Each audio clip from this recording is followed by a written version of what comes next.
ভাই যে টুপি আছে মার্কেটের টুপি, এতগুলো ক্যামেরা আসলো, এই ক্যামেরাগুলো কোনো মার্কেট থেকে কিনা, কিন্তু এত কিছু জীবনে কিনলাম, হায়াতের একটা মিনিট কেনার সময় কোথায় পাই নাই।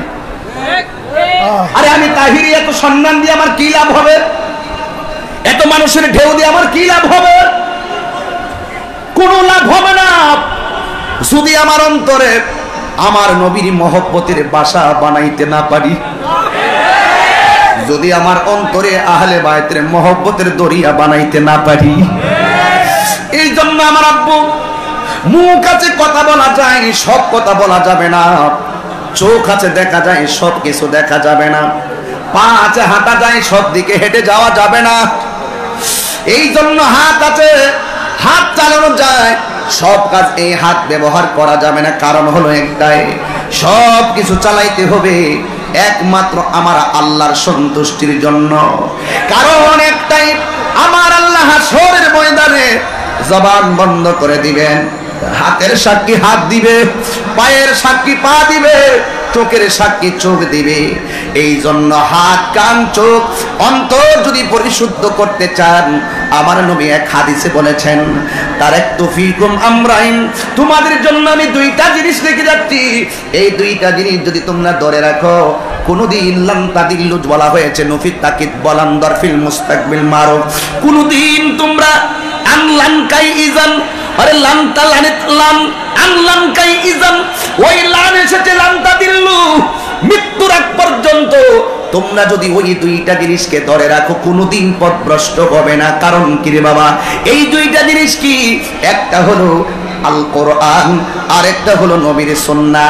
কিন্তু আরেক জায়গায় আমার নবী বলেন, আমি তোমাদের কাছে দুইটা জিনিস রেখে যাচ্ছি, এই দুইটা জিনিসের সঙ্গে যদি তোমরা সম্পর্ক করতে পারো কোনদিন তোমরা বিপদগামী হবে না। একটা হলো কিতাবুল্লাহ, একটা হলো আমি আল্লাহর কোরআন, আর একটা হলো আমার আহলে বায়তের মহব্বত। আল্লাহু আকবার। এই জন্য যুবক ভাইরা আমার, কেন আমার বিষয় দিয়েছেন এটাও তো আমি বুঝি। এই বিষয় ওয়াজ করে শুধু আপনাদেরকে জানানো, আপনাদেরকে মেসেজ দেওয়া দিলে আমার চলবে না। আমি মুখে যা বলবো সব আমি নিজের জন্য প্রযোজ্য।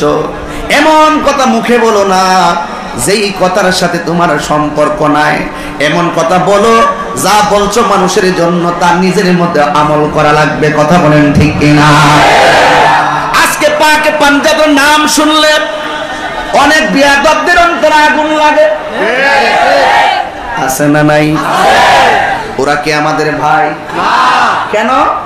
আমার নবী বলছেন, আল্লাহ স্বয়ং নিজেও বলছেন, যারা বাতিল তাদের সঙ্গে সম্পর্ক রাখা যাবে না। যারা নবীর দুশমন, যারা মুনাফিকি করে, এদের সঙ্গে সম্পর্ক রাখা যাবে না। ওয়ালা তাকুম আলা কবরিহি, তাদের কবরের কাছেও যাওয়া যাবে না। এই সিদ্ধান্ত কি আমি তাহিরি সিদ্ধান্ত? এই সিদ্ধান্ত দিয়েছেন কে? আর জবান খুলে বলেন কে? আমরা সুন্নি জামাত, আহলে সুন্নাত ওয়াল জামাত চাপার জোরে চলি না, আমরা দলিলের জোরে চলি, ঈমানের জোরে চলি। এই চলাকে অব্যাহত রাখতে হবে, আর সেই চলাকে যদি আরো শক্তিশালী করতে হয় আমাদেরকে ঐক্যবদ্ধ হতে হবে। ঠিক কিনা বলেন? গভীর মনোযোগ। আল্লাহর কোরআন সাক্ষী। আল্লাহ রাব্বুল আলামিন বলেন, কুল লা আসআলুকুম আলাইহি আজরান ইল্লাল মাওয়াদ্দাতা ফিল কুরবা। আল্লাহ বলে, হে বন্ধু আপনি বলে দিন, লা আসআলুকুম, এর ভিতরে হলো আমি তোমাদের জন্য তোমাদের কাছে কিছুই চাই না। আমার নবীর জবান মোবারক দিয়ে আল্লাহ বলায়, আমি দিনকে প্রতিষ্ঠিত করতে যাইয়া, হককে প্রতিষ্ঠিত করতে যাইয়া আমি বহুত ময়দানে নিজের রক্ত মোবারক জড়াইছি। এর বিনিময় আমি তোমাদের কাছে কিছুই চাই না, আমি চাই শুধু আমার আহলে বায়তের মহব্বত। জোরে কোন সুবহানাল্লাহ। আর মহব্বত, আহলে বায়তের মহব্বত। এখন প্রশ্ন হলো, হুজুর আহলে বায়াত আবার কারা?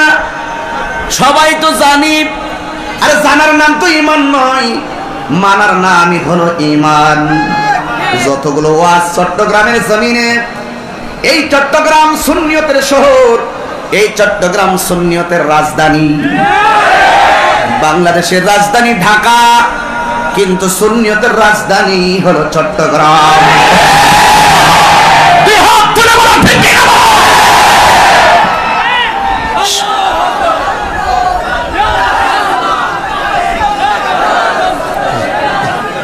গভীর মনোযোগ। তাকবীর হবে কার জন্য? আমার আল্লাহর জন্য, নবীর জন্য, আউলিয়া কেরামদের জন্য। এই জন্য আপনারা সবাই যতগুলা ওয়াজ জীবনে শুনেছেন, এই প্রত্যেকটা ওয়াজ যদি 100% হৃদয়ে ধারণ করতে পারতেন, তাইলে এত বেশি বেশি বয়ানের আর প্রয়োজন হতো না। আমাদের জানি অনেক, কিন্তু আমাদের মধ্যে মান্যতা কম হলে চলবে না। যা জানবো নবীর মহব্বতে তা বাস্তবায়নের জন্য ওয়াদা করে ময়দানে নেমে যাব। কথা বলেন ঠিক কিনা? এই জন্য বাবারা আমার, ধীরে ধীরে দিলটা নরম করে দিবেন। দুনিয়াতে যার দিলটা যত নরম, হাসরের ময়দানে তার হিসাবটা তত নরম। ঠিক না হুজুর? এই দুনিয়াতে যে বেশ সহজ সরল, হাসরের ময়দান তার হিসাবটা হবে সহজ সরল। এই দুনিয়াতে যে গরল, হাসরের ময়দানে হিসাবটা হয়ে যাবে কঠিন। আমরা দেখেছেন যত জীবনে যত মায়ের খাইছে, একমাত্র সুন্নিয়ত প্রতিষ্ঠা করতে গিয়ে আমরা মায়ের খাইছি। এটা আমাদের সরলতা। খোদার কসম, সুন্নিরা মায়ের খায়, সুন্নিরা শহীদ হয়, সুন্নিরা রক্ত দেয়, শেরে বাংলার মতো রক্ত দেয়, রহমাতুল্লাহের মতো রক্ত দেয়, ওই খাজা বাকি বিল্লাহর মতন রক্ত দেয়, কিন্তু সুন্নিয়তে রক্ত দেয়। এটা সুন্নিয়ত নবীর প্রেমে সরলতা, বাট নট দুর্বলতা।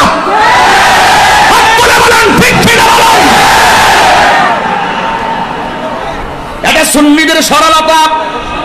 মায়ের খাওয়া তো নবীর সুন্নত, দিনকে প্রতিষ্ঠা করতে গিয়ে মায়ের খাওয়া নবীর সুন্নত। কথা বলেন ঠিক কিনা? এটা আমাদের সরলতা। আমরা নবীর মহব্বতে সরল প্রাণে, সরল দিলে আমরা নবীর হক, নবীর ভালোবাসাকে প্রতিষ্ঠা করতে যায় হাসি মুখী ইমামে হুসাইন রাদিয়াল্লাহু তাআলা আনহুর মতন জীবন দিয়ে দেই। কথা বলেন ঠিক কিনা বলেন? এটা আমাদের ঈমানি সরলতা। যারা বক্র, যারা বেয়াদব, যারা মুনাফিক, এদের অন্তর অত্যন্ত কঠিন। কথা বলেন ঠিক কিনা বলেন? এই জন্য আমার নবী বলেন, আল্লাহ বলতে পারতেন, কিন্তু আল্লাহ নবীকে দিয়ে বলাচ্ছেন। সুবহানাল্লাহ বলেন না? হে বন্ধু, আপনি বলে দেন, কিছুই চাই না, চাই শুধুমাত্র আমার আহলে বাইতের মহব্বত। আল্লাহর হাবিবকে প্রশ্ন করা হলো, ইয়া রাসূলুল্লাহ, ও মায়ার নবীজি, আহলে বায়াত কারা? এই তো শুরু হয়ে গেল। আহলে বায়াত কি কারা রে বাবা? সংক্ষেপে কেটে দিলাম, বিস্তারিত বলবো না, সবাই তো জানেন। এই জন্য আমি কিছু কোট করে করে কেটে কেটে কথাগুলা বলবো। 1 নম্বর আমার মৌলা আলী, সুবহানাল্লাহ। 2 নম্বর ভূমিকায় যদি কথা না বলি, ঘটনা তো স্পষ্ট থাকবে। 2 নম্বর, এদেরকে যারা কষ্ট দিবে, আমি রসুলকে কষ্ট দেওয়া হয়ে যাবে। আর রসুলকে যদি কষ্ট দেন, আমার আল্লাহ কষ্ট পাবেন। আল্লাহ যদি কষ্ট পায়, লাহুম আযাবুন আলীম।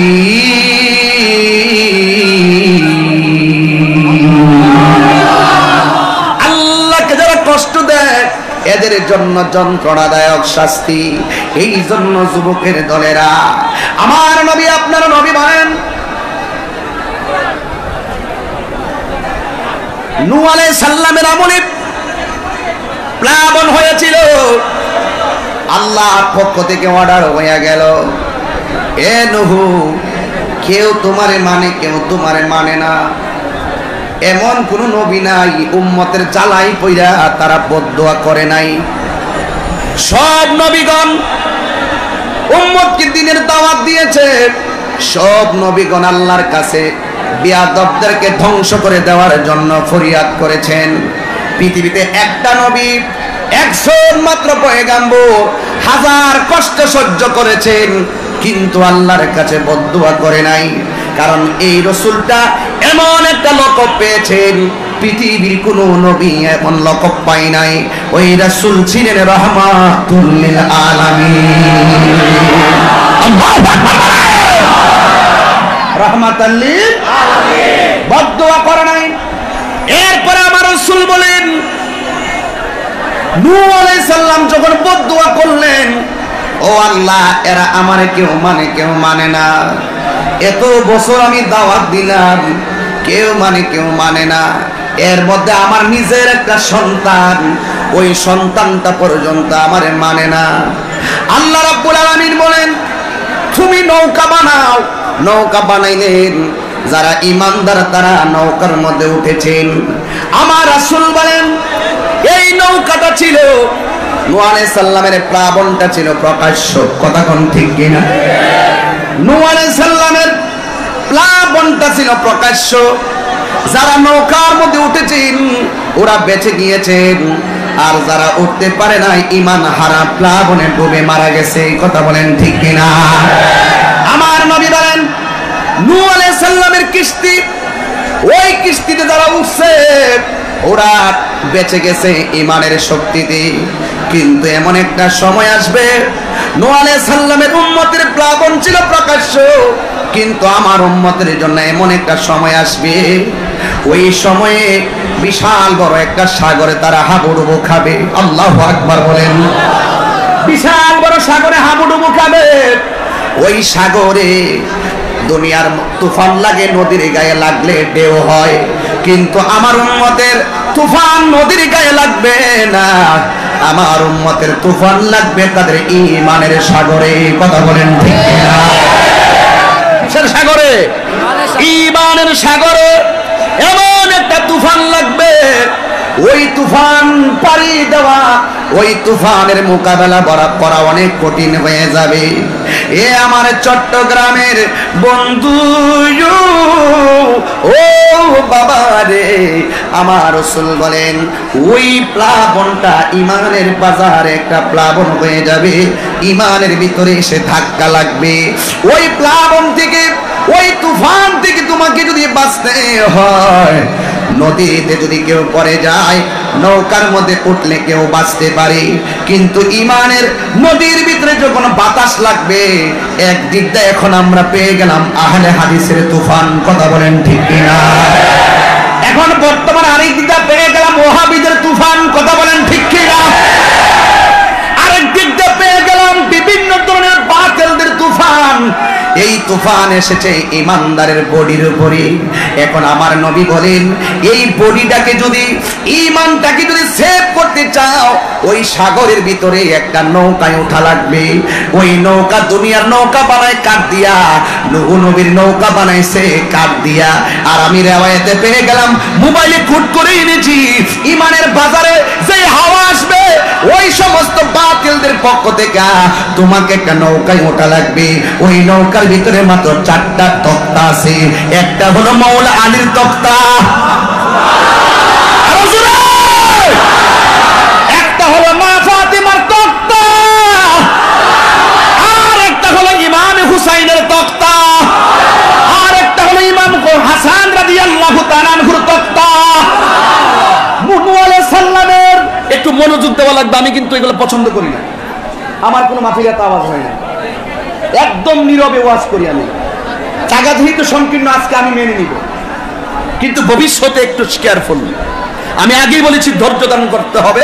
আমি একটু মূল কিছু বিষয় আলোচনা করতেছি।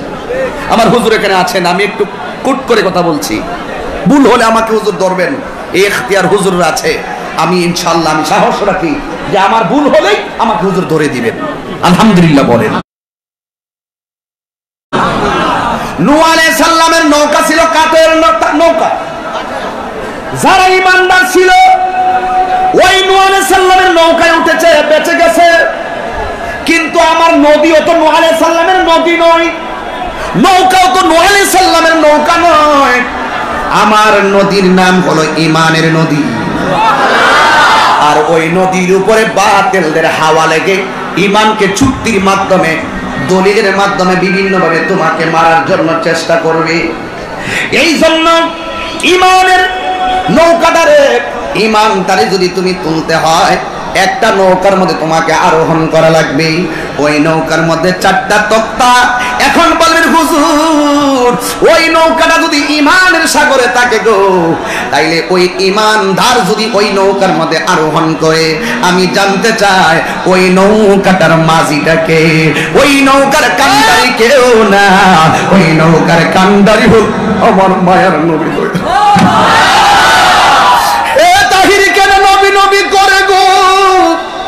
এই তাহিরি কণ্ঠবাজি গলাবাজি করার জন্য ওয়াজ করে না, এই তাহিরি দাওয়াতের জন্য ওয়াজ করে না। চট্টগ্রামের মানুষের কাছে জানাইতে চাই, শাহিন শাহ সিলিকুটির নজর এই মাহফিল আছে না। আল্লাহর ওলিদের খাস তাওয়াজ্জু জিয়ারত দিয়ে যদি আমি তাহিরি কথা বলে থাকি, খোদার কসম করে বলি, কবরে হাসরে মিজানে ফুলসিরাতে আমার নবী কান্দারি হবে কি হবে না?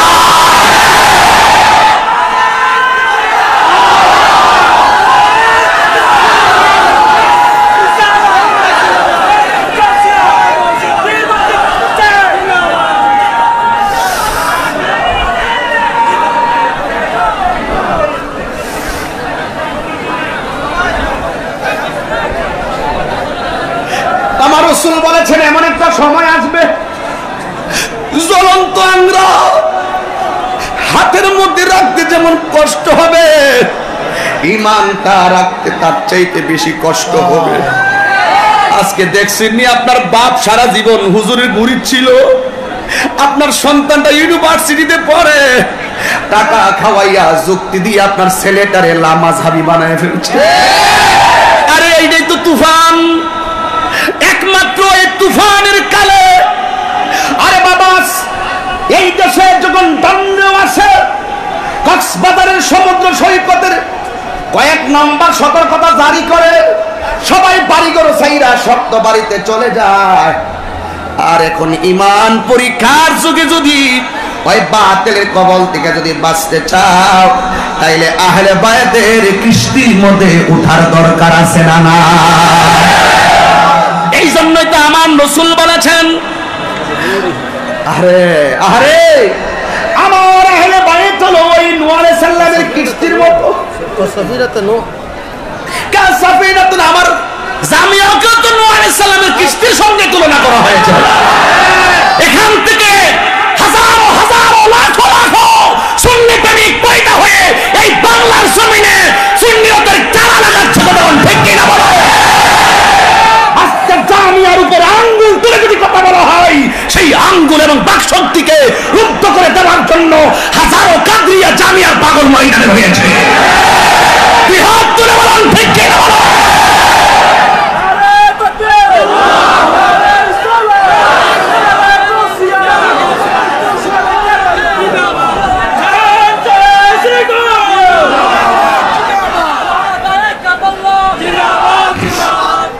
আল্লাহু আকবার জোরে বলেন। আমি মনে হয় কষ্ট দিয়ে ফেলতেছি, কষ্ট দিয়ে ফেলতেছি। এই কথাগুলো আমাদের প্রয়োজন আছে কিনা নাই? ওয়াজের সঙ্গে বাস্তবতা লাগবে কিনা? লাগবে। গভীর মনোযোগ। এখন প্রশ্ন হলো, হুজুর যারা পাক পাঞ্জাতন, এদের সম্মান আল্লাহ কিভাবে বাড়াইলেন? সুবহানাল্লাহ বলেন না? এর মধ্যে 1 নম্বর মৌলা আলী। সুবহানাল্লাহ বলেন। দেখেন তার দুনিয়াতে আসার সিস্টেমটা কি, তো একটু সম্মান পেয়ে যাবেন না হুজুর? দেখেন তো একটু তার সিস্টেমটা কি, দেখেন না? আল্লাহ যাকে ভালোবাসেন তাকে তো নিয়ামত দান করেন, কথা বলতে ঠিক না? এই জন্য গভীর মনোযোগ। মোবাইলটা রাখবেন আমার কাছে, মোবাইলটা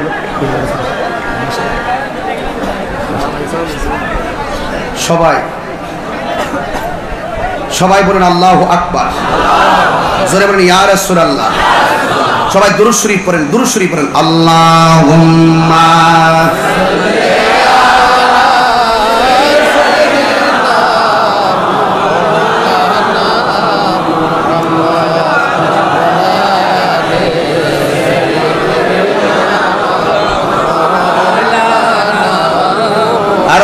সরাসরি কণ্ঠ দরদ লাগায় বলেন আল্লাহুম্মা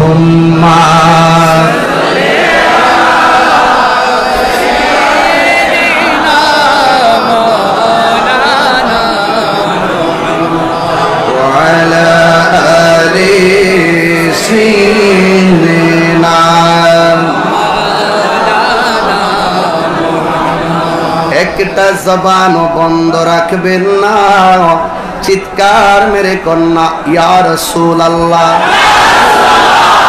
আজকে বাংলাদেশে অনেক মানুষ ইয়া রাসূলুল্লাহ বলাকে ফালতু স্লোগান বলে। নাউজুবিল্লাহটা জোরে বলেন, আরো জোরে বলেন।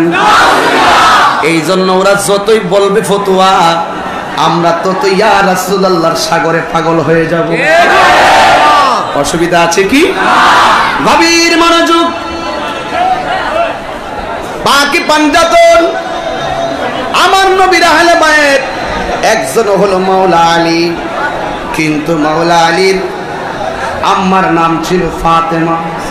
সুবহানাল্লাহ, আর যখন আল্লাহু আকবার। ফাতেমা বিনতে আসাদ, ফাতেমা বিনতে আসাদ, ফাতেমা বিনতে আসাদ বলেন, আমার পেটের ভিতরে সন্তান, আমি গেলাম কাবার চত্বরে একটু দরদ লাগানোর জন্য। আমার দেশে পেটে যখন বাচ্চা থাকে, বাবা শাহজালালের দরবারে মান্নত করে কি করে না? কেন যাই সেখানে? আল্লাহকে বলে, আল্লাহ তোমার বন্ধুর উসিলায় আমার জাদুমণিটারে পেটে তুমি সেভ রাখো। এইরকম ভাবে সায়েন্সের শ্রীকুটি রহমাতুল্লাহের দরবারে যায় কি যায় না? হ্যাঁ, যায় কিনা? হাজার হাজার টাকা, হাজার হাজার গরুর টাকা এবং মহিষের টাকা এই দরবারে মান্নত করে। কথা কোন ঠিক কিনা? অনেকে বলে এইগুলো নাকি শিরিক। আসলে আমরা ওলি আল্লাহর দরবারে যাইয়া শিরিক করি না, ওলি আল্লাহর সাথে আমরা হলাম পীড়িত করি। আরে পীড়িত আর শিরিক এক জিনিস না। এরা বুঝে শিরিক, আমরা বুঝি পীড়িত। কথা বুঝেন না? কি বুঝি? আরে পীড়িত ভালোবাসা, প্রেম, ঠিক কিনা বলেন? মোহাব্বত আছে না নাই? আতিউল্লাহ ওয়া আতিউর রাসূল ওয়া উলিল আমরি মিনকুম, এত পাশাপাশি লাগাইলো কেন? আরেক জায়গায় তো বলতে পারতো। এটা তো লাইন নাই, আল্লাহ পর্যন্ত বসবেন, সিস্টেম নাই তো। ওয়াবতাগু ইলাইহিল ওয়াসিলা। ওই ফাতেমা বিনতে আসাদ বলেন, আমি গেলাম ওইখানে কাবার চত্বরে দরদ লাগাইতে।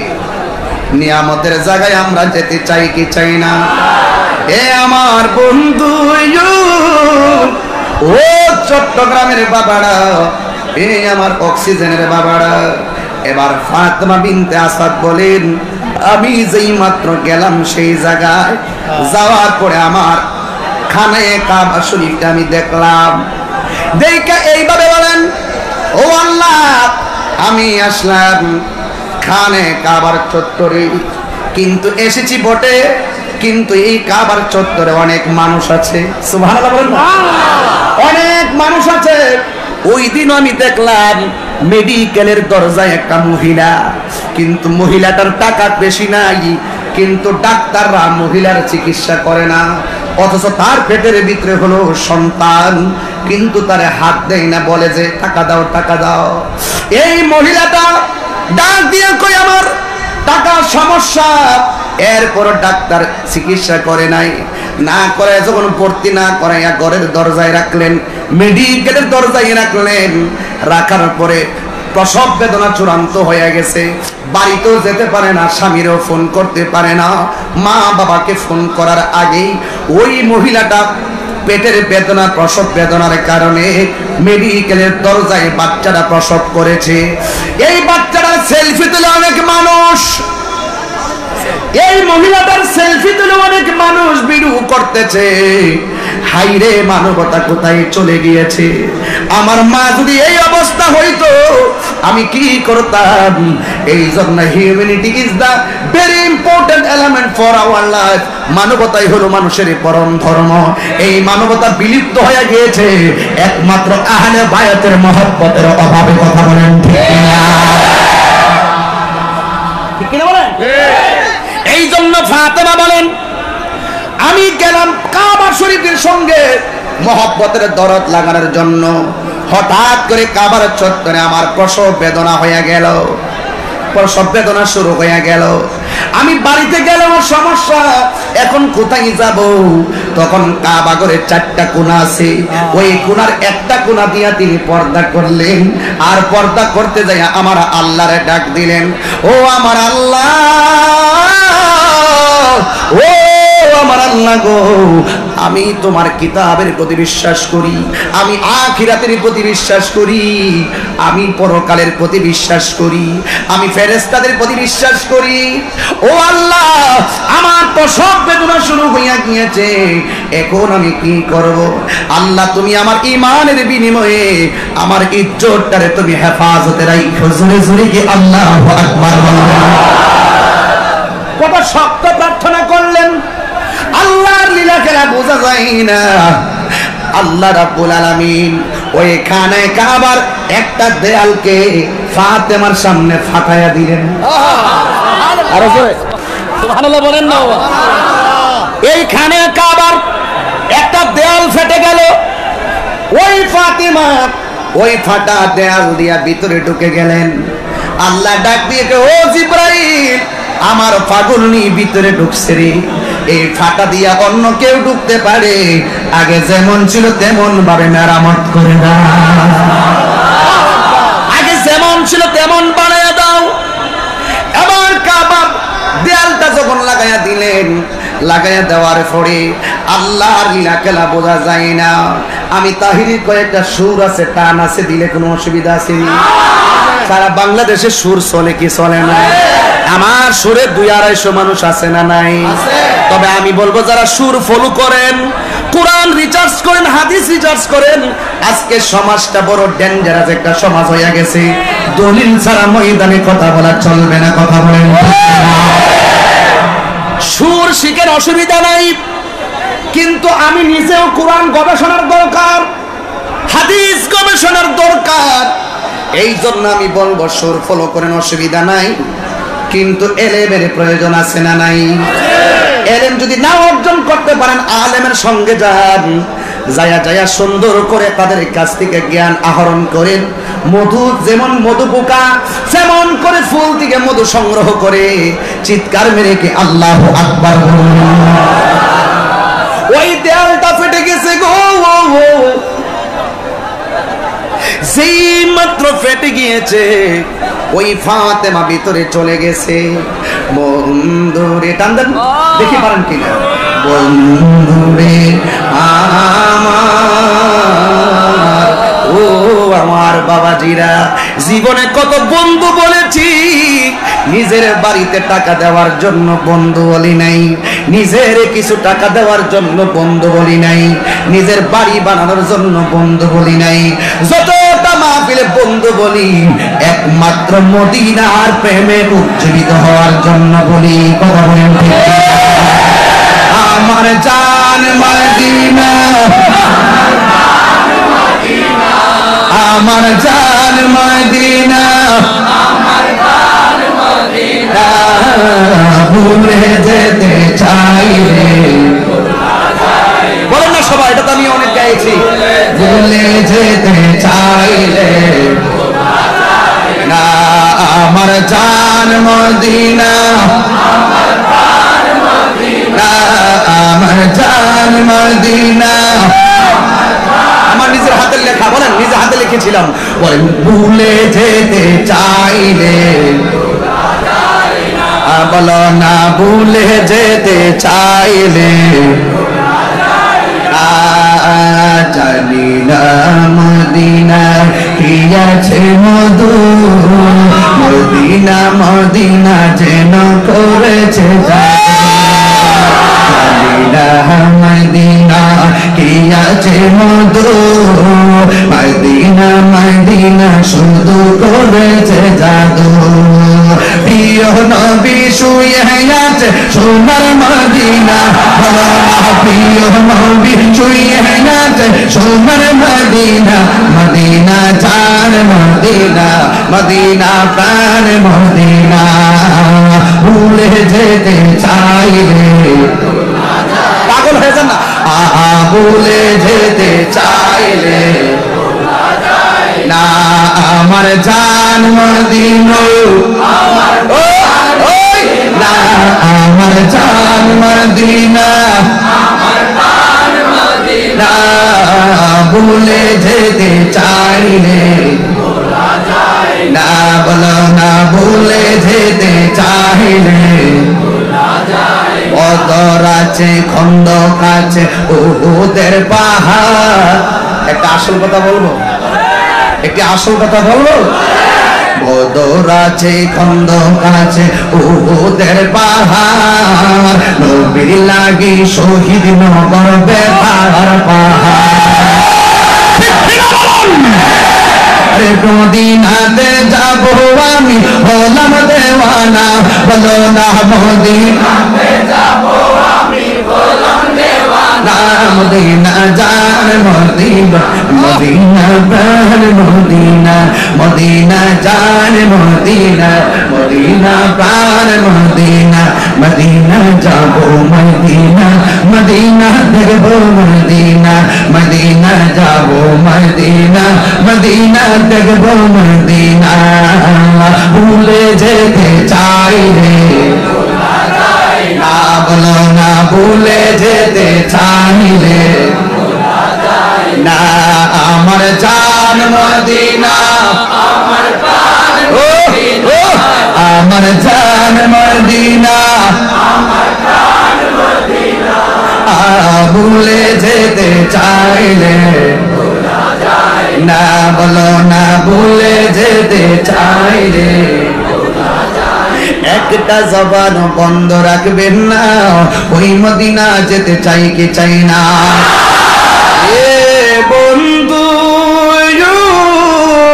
ও চট্টগ্রামের বন্ধুরা ও অক্সিজেনের বাবারা জামিয়া থেকে এক ঝাঁক জ্ঞান পিপাসু বন্ধু তোমাদের কাছে প্রশ্ন আমরাই তো ভবিষ্যতে আমরা ঐক্যবদ্ধভাবে সুন্নিয়তের ময়দানে কাজ করতে চাই কি চাই না মুরব্বীদের পরামর্শে আমরা জীবন দিব রাজপথে নবীর মহব্বতে কথা বলেন ঠিক কিনা এই জন্য যুবকের দলেরা ওই ফাতেমা যেই মাত্র ভিতরে ঢুকলেন আমার আল্লাহরে ডাক দিয়ে বলেন আমার দেশে যখন মা বোনেরা গো ওই ঘরের ভিতরে প্রেগন্যান্সি অবস্থায় থাকে তখন 2-3 জন দাইমা আসে কি আসে না কিন্তু ফাতেমা যখন কাবা ঘরের ভিতরে কোনো দাইমা নাই কেউ নাই আপনারা বলেন যার কেউ নাই তার কে আছে ওয়া ইলাহুকুম ইলাহু ওয়াহিদুন লা ইলাহা ইল্লা হুয়ার রাহমানুর রহিম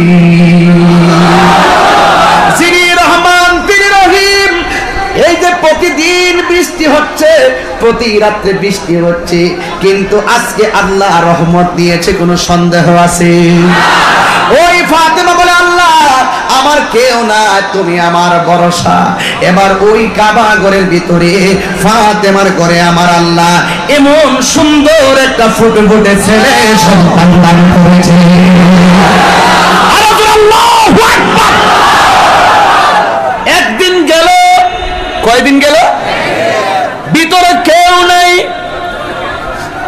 2 দিন গেল ভিতরে কেউ নাই 3 দিন গেল কেউ নাই 4 দিন ঘরের ভিতরে সুবহানাল্লাহ বলেন ফাতেমার ঘরে কেউ নাই তিনি ভয় পান না তিনি মনে মনে ভাবেন আমি ভয় পাবো কেন যে আল্লাহ আমার জন্য কাবা ঘরের বিল্ডিংটা ফাটাইয়া ভিতরে ঢুকাইছে রে এই ঘরে যদি আমার মরণ হয় মরণ হবে আল্লাহ যদি চায় আবার আমার বিল্ডিং খুলে দিবে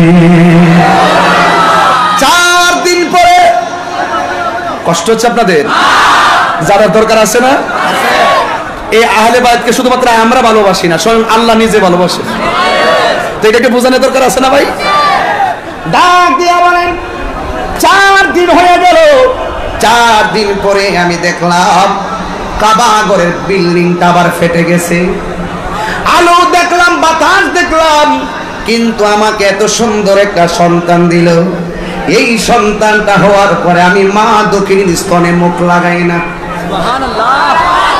সন্তান যদি মার দুধ পান না করে মার টেনশন থাকে কিনা? সন্তান যদি না খায়, সন্তান আমাদের একটা অভ্যাস আছে, সন্তান জন্মগ্রহণ করার পরে বেশি কাঁদলেও হুজুরের কাছে কাইতন পরা আনতে যায়। যায় না? যায় না? সুতা পরা আনতে যায় না? আপনাদের এলাকায় আসে না?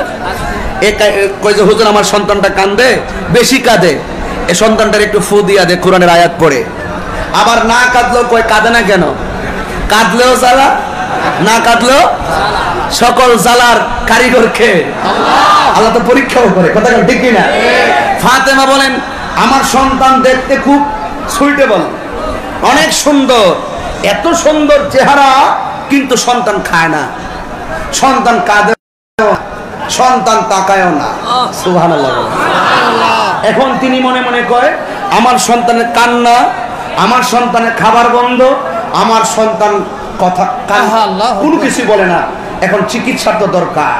তখন ফাতেমা বলেন আমি অন্য কোথাও চিকিৎসার জন্য যাব না, আমি যাব আমার রাহমাতুল লিল আলামিনের দরবারে।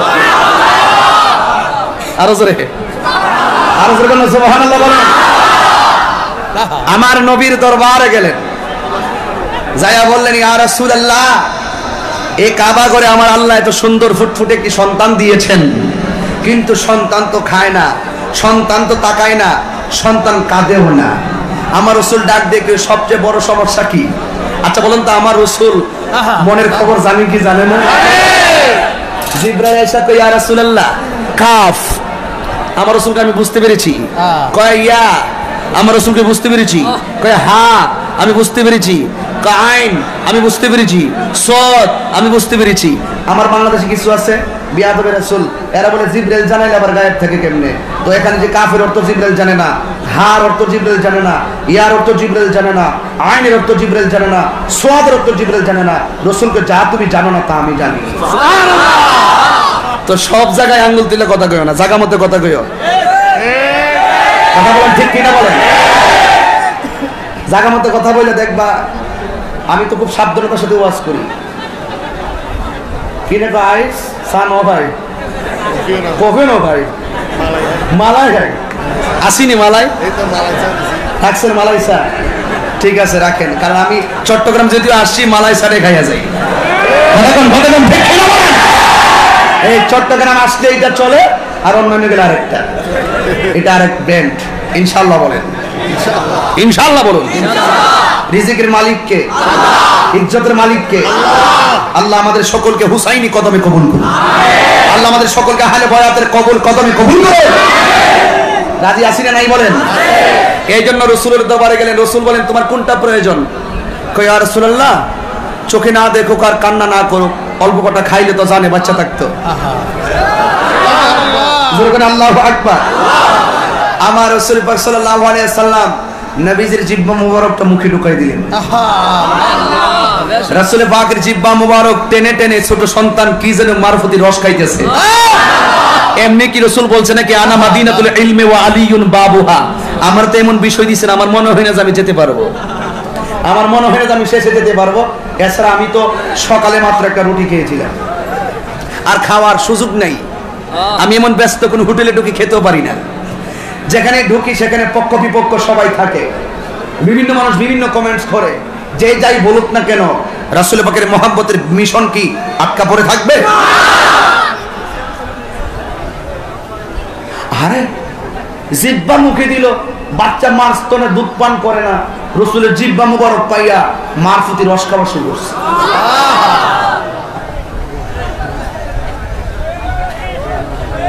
হ্যাঁ, রাসূল কয় আমি যার মাওলা, কিনা কয়েকটা হাদিস আলিও তার মৌলা।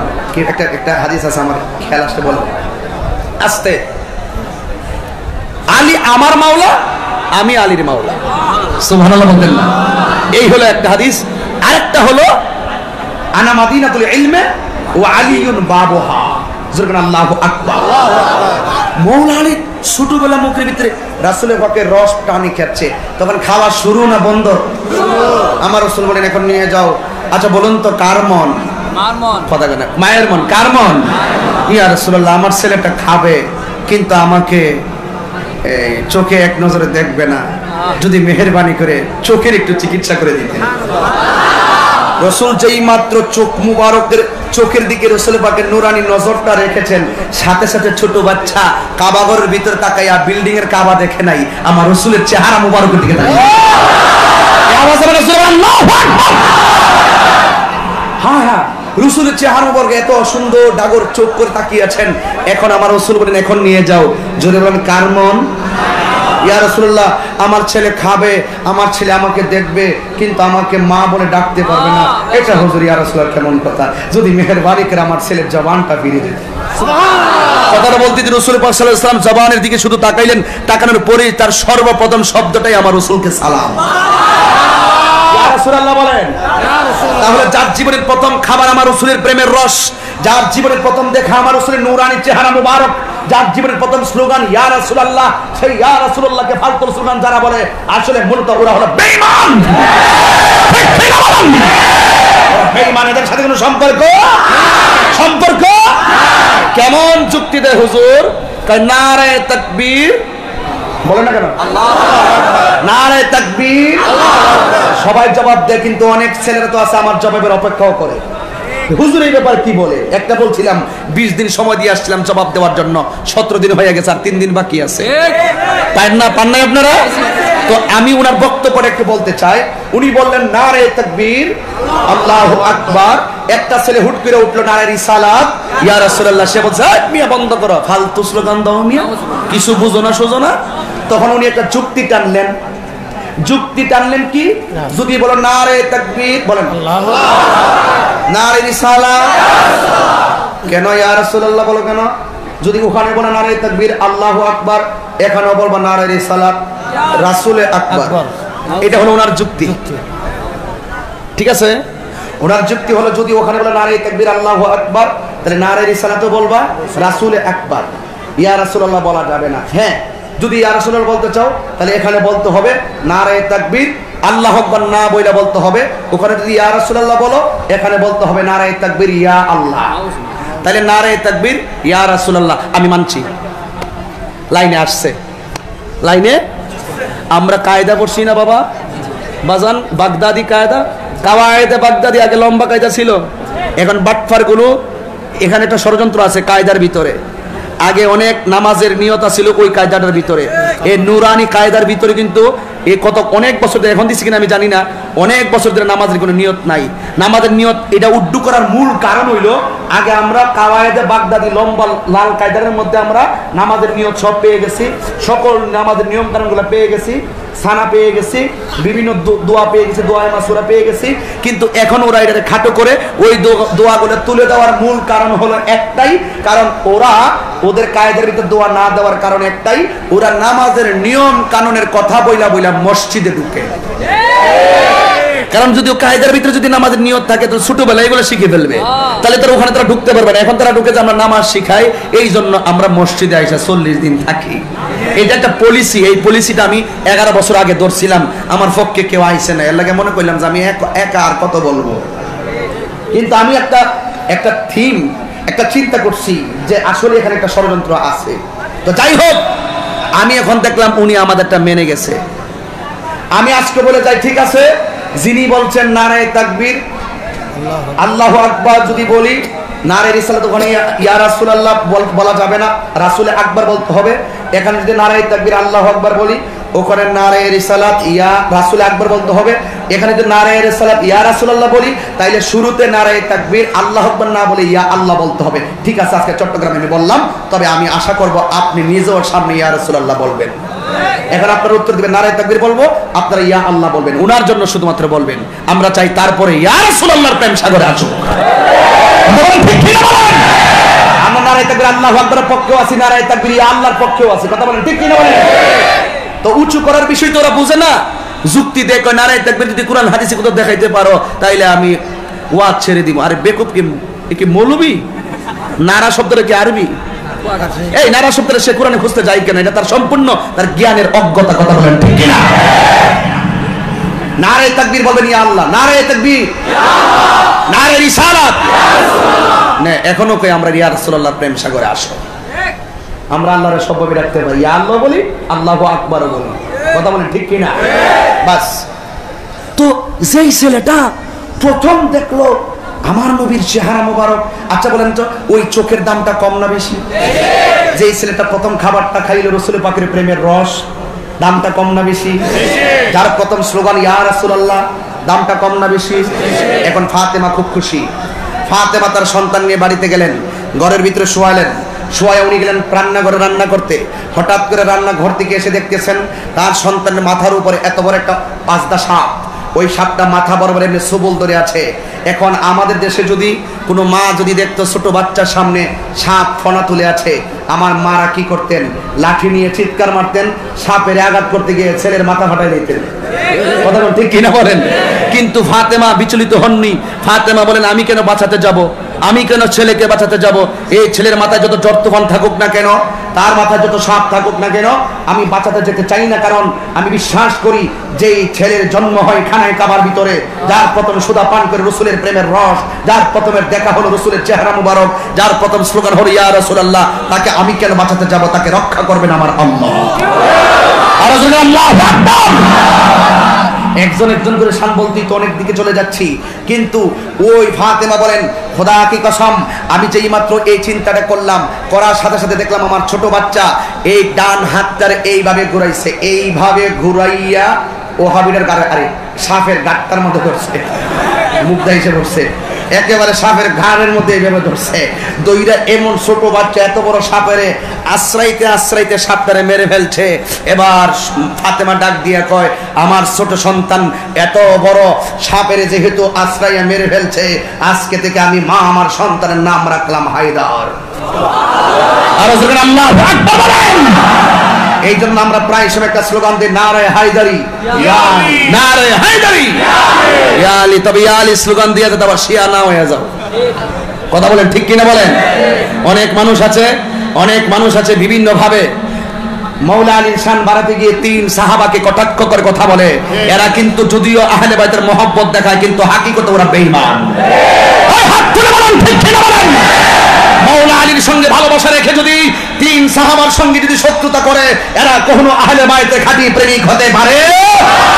এদের সাথে আমাদের কোনো সম্পর্ক? সাহাবায়ে কেরাম হলো ঈমানের মানদণ্ড, আসহাবিকান নুজুম, সকল সাহাবাদেরকে ভালোবাসার নামই হলো ঈমান। কথা বলেন ঠিক কিনা? এই জন্য আমি আমার মৌলা আলী খানে কাবার করে জন্ম। মৌলা আলী ধীরে ধীরে বড় হচ্ছেন। আমার রাসূল বলেন আলী ঘরের ভিতরে তুমি আমার কাবা ঘরের ভিতরে গেলে যেই ঘরে জন্মগ্রহণ করলো ওই ঘরটা কিন্তু দেখতে চাও, যেই ঘরে তুমি জন্মগ্রহণ করেছো। আলী মৌলা আলীকে নিয়ে গেলেন। আমার রাসূল বলেন ওই যে উপরে যেন কি দেখা যায়, এইগুলো তোমার হাত দিয়ে পরিষ্কার করো। সুবহানাল্লাহ। হাত দিয়ে কি করো? পরিষ্কার করো। কিন্তু আমার রাসূলকে বলেন ইয়া রাসূলুল্লাহ আমি তো হাত দিয়ে নাগাল পাবো না। আমার রাসূল বলেন আমি একটু বসছি, তুমি আমার কাঁধে ওঠো। আর রাসূল বলেন আল্লাহু আকবার, তুমি আমার কাঁধে ওঠো। ইয়া রাসূলুল্লাহ আপনার কাঁধে আমি উঠবো? এটা হতে পারে না। না, তোমাকে যিনি হুকুম করেছেন তিনি রাহমাতুল লিল আলামিন। এখন বাঁচার পথ আছে। মৌলা আলীকে উপরে তুললেন, তোলার পর আমার রাসূলকে তুমি কি এটা খুঁজে পেয়েছো? হঠাৎ করে মৌলা আলীর এক ফোঁটা চোখের পানি এসে রাসূলের শরীর মোবারকে পড়লেন। আলী তুমি কাঁদছো কেন? ইয়া রাসূলুল্লাহ আমি শুধুমাত্র উপরে নাগাল পাইনি, আমি যেন দেখতেছি আরশে আজিম। আল্লাহু আকবার বলেন। এটা হলো মৌলা আলী। সেই মৌলা আলী হলো পাকে পাঞ্জাতনের একজন, ইনি হলেন মৌলা আলী। আমার রাসূল বলেন এই আলীর সঙ্গে যারা শত্রুতা করবে সেজন্য আমি নবীর সঙ্গে শত্রুতা করব। মনোযোগ দিবেন। এবার আসুন মা ফাতেমা। কি কথা কয় না? কি মা ফাতেমা? তাহলে পাকে পাঞ্জাতনের বিষয়গুলো আমাদের ক্লিয়ার হয়ে যাচ্ছে। এদের মর্যাদা, এদের ভালোবাসা। কেন আমরা মৌলা আলীকে ভালোবাসবো? আমার রাসূল মৌলা আলীকে ভালোবেসেছেন।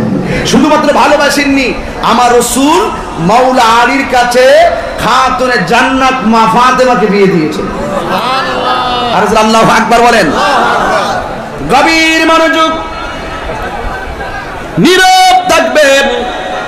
আমি আপনাদের কাছে অনুরোধ করে গেলাম, আমি ধীরে ধীরে কথাগুলো খন্ড খন্ড অনেক ব্যাখ্যা আছে, আমি তো সব বলতে পারবো না।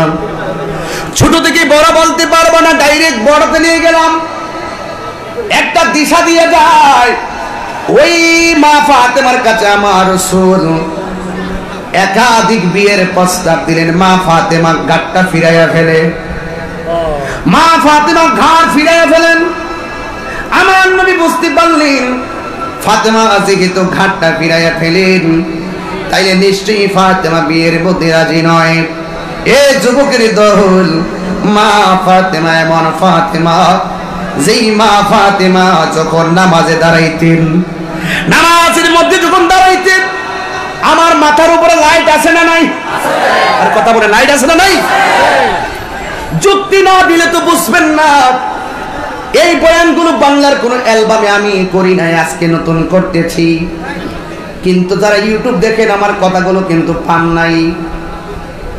17 বছরের ওয়াজের ভিতরে এখন যেটা বলবো এটা আমি করি নাই।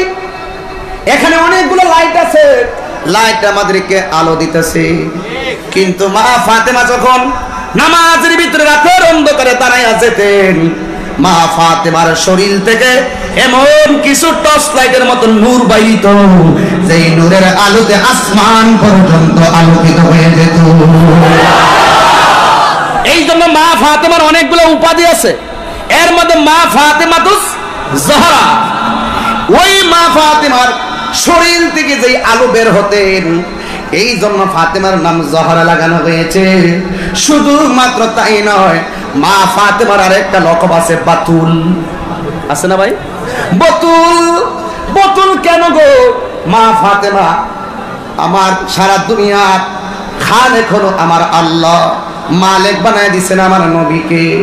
এত বড় মালিকের সন্তান, এত বড় রাজা দিরাস আমার নবীজি।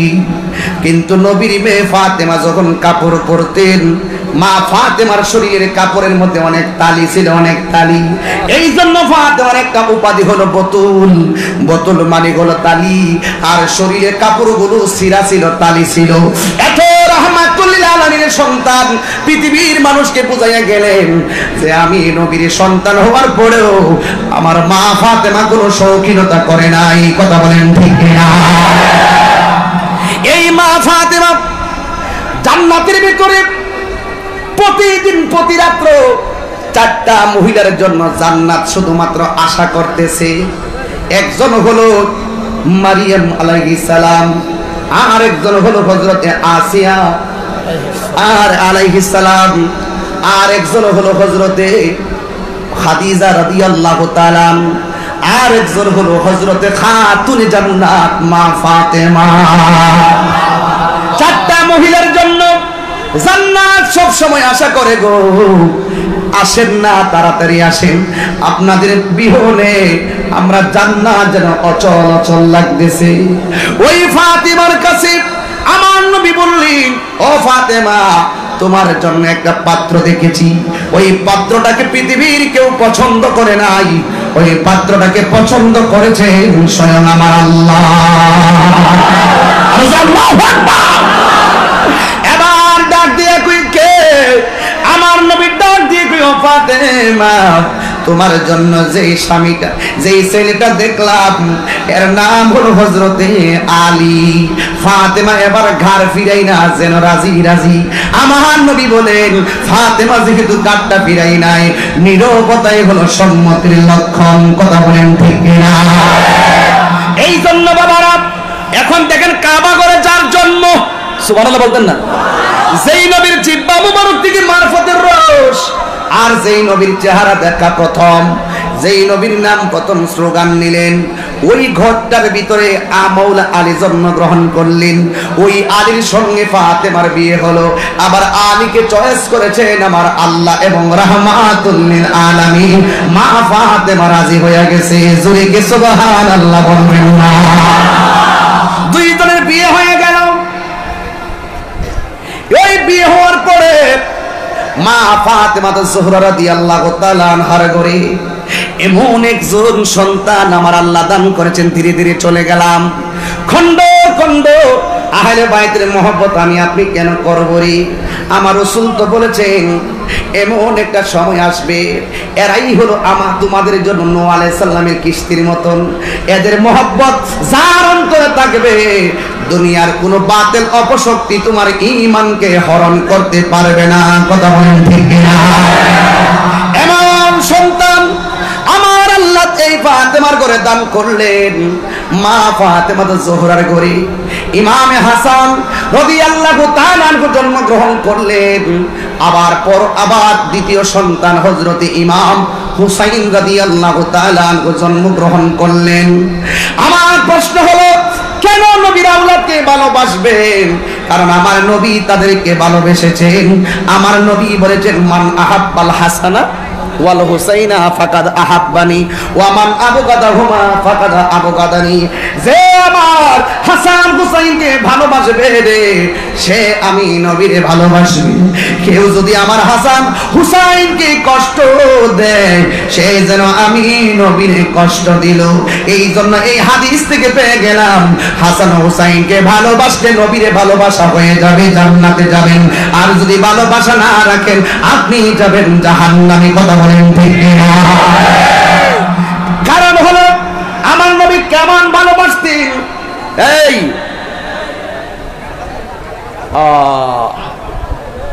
হযরত ওমর রাদিয়াল্লাহু তাআলা আনহু বলেন, এই আস্তে, আপনারা যদি এখনো কথা বলেন, এটা দুঃখজনক। আমি মাইকের আওয়াজে বুঝতে দেই না যে আপনারা কথা বলতেছেন, এরপরও কথা বলবেন না। ওমর রাদিয়াল্লাহু তাআলা আনহু বলেন, হে পাথর, তুমি কেবল কালো একটা পাথর মাত্র। তোমার গায়ে যদি আমার রাসূল তোমাকে চুমা না দিতেন, তাহলে আমি তোমাকে চুমা দিতাম। এটা কার কথা? উমর ফারুক রাদিয়াল্লাহু তাআলা আনহুর কথা।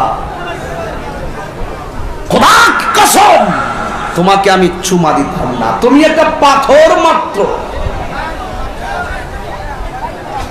আর উমরকে, যার ব্যাপারে আমার রাসূল বলেছেন, আমার পরে যদি এই পৃথিবীতে কোনো নবী আসতো, সেই নবীটা হইতো হযরতে উমর।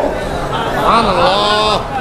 সেই উমর বলেন, তুমি একটা কালো পাথর মাত্র, তোমার গায়ে যদি আমার রাসূল চুমা না দিতেন, আমি তোমাকে চুমা দিতাম না। তো আমার প্রশ্ন হলো, যেই হুসাইনের গলায় আমার রাসূল চুমা দিয়েছেন, সেই গলায় ওরা কিভাবে ছুরি চালাইল?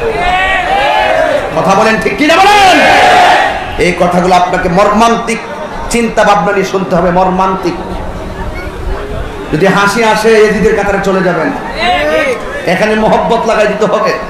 আমার রাসূল নামাজের সেজদায় গিয়েছেন, হযরতে হুসাইন রাদিয়াল্লাহু তাআলা আনহু আমার নবীজির পিঠ মোবারকের মধ্যে বসেছেন। সুবহানাল্লাহ বলতেন না?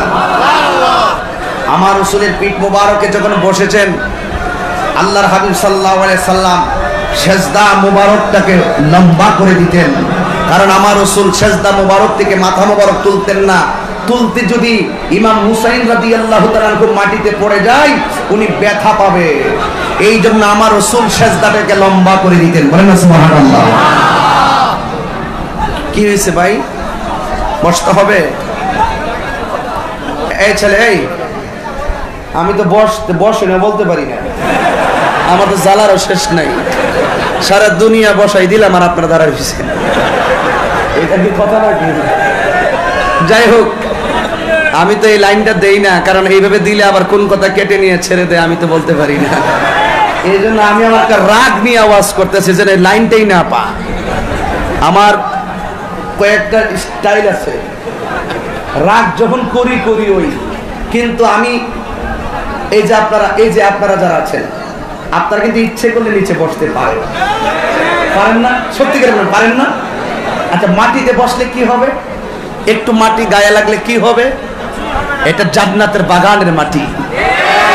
আজকের মাঠ তো মাঠ নয়, এটা জান্নাতের বাগান। এই বাগানের একটু মাটি নিয়ে যান না বাড়িতে।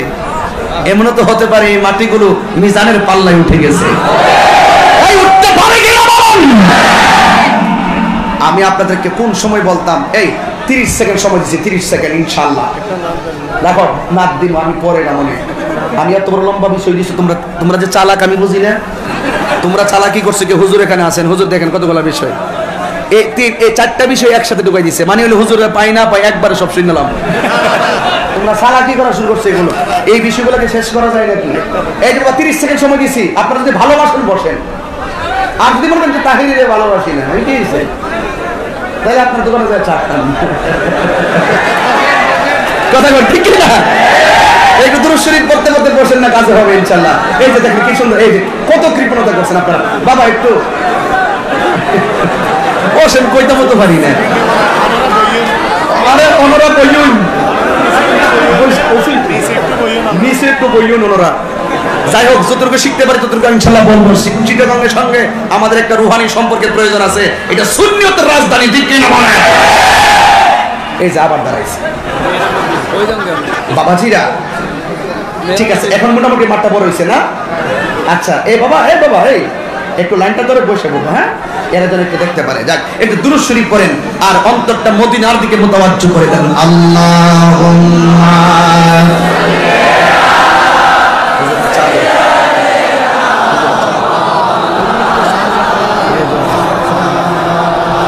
ওয়া আলা আলি সাইয়্যিদিনা।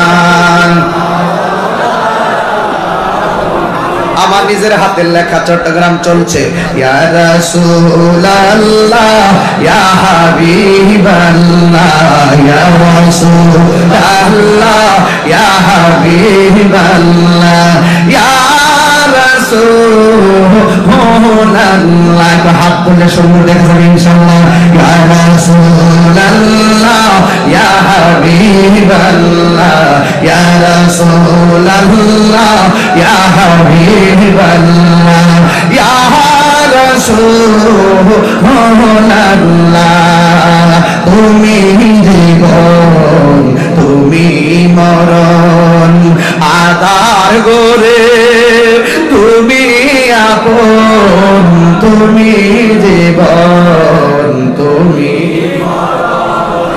আধার গোরে তুমি আপন, তুমি মোদের পারের তরি, তুমি মোদের পারের তরি, তুমি নিদানে কোরআনে ওয়ালা। ইয়া রাসূলুল্লাহ ইয়া হাবিবাল্লাহ ইয়া রাসূলুল্লাহ ইয়া রাসূলুল্লাহ। তুমি মোদের আশার আলো, তাই তো তোমায় বাসি ভালো, তুমি মোদের আশা, তাই তো তোমায় বাসি ভালো। হৃদয় নামের ফুলদানিতে, হৃদয় নামের ফুলদানিতে গেতে রেখেছি প্রেমের মালা। ইয়া রাসূলুল্লাহ ইয়া হাবিবাল্লাহ ইয়া রাসূলুল্লাহ ইয়া হাবিবাল্লাহ ইয়া রাসূলুল্লাহ। তুমি জীবন তুমি মরণ, দেখছেন, তুমি জীবন তুমি মরণ, আধার গড়ে তুমি আপন, তুমি জীবন তুমি মরণ, আধার গড়ে তুমি আপন, তুমি মোদের পারের তরি, তুমি মোদের পারের তরি, তুমি নিদান কোরআনে ওয়ালা। ইয়া রাসূলুল্লাহ ইয়া হাবিবাল্লাহ ইয়া রাসূলুল্লাহ ইয়া হাবিবাল্লাহ ইয়া রাসূলুল্লাহ। একটা জবান বন্ধ রাখবেন না, চিৎকার মেরে কন্যা আল্লাহু আকবার।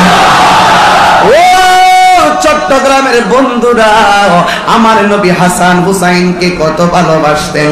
আমার নবীজি একদিন ডাক দিয়া বলে, এ হুসাইন, ও হুসাইন রে, তোমার কি লাগবে? নানা ভাই ইমামে হুসাইন বলেন, ইয়া রাসূলুল্লাহ, আমার একটা বাজারের ঘোড়া লাগবে।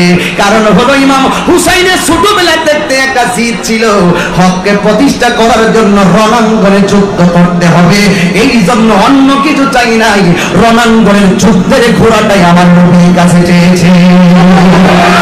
আল্লাহু আকবার। এ আমার বন্ধু,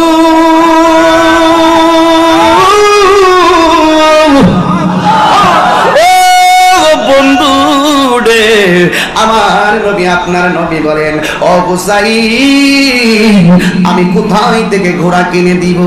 দেখেন মা ফাতেমা কেমন সংসার করেছেন, 3 দিন ধরে খাবার নাই, কিন্তু মৌলা আলীকে খাবারের কথা বলে নাই।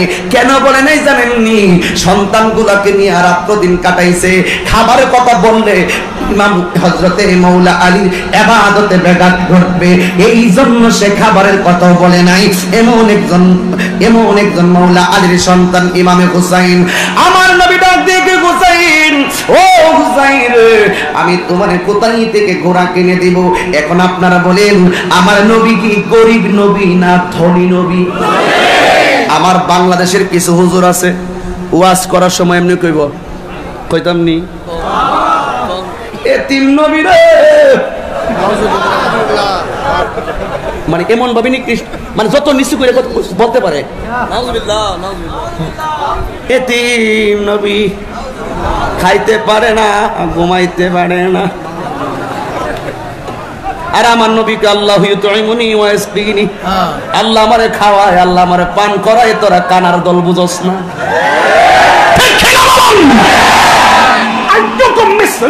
কে আছো আমার মতন, আমাকে আল্লাহ খাওয়াই, আল্লাহ পান করাই, এই জন্য আমার পক্ষে 6 দিন না খেয়ে রোজা রাখতে পেরেছি।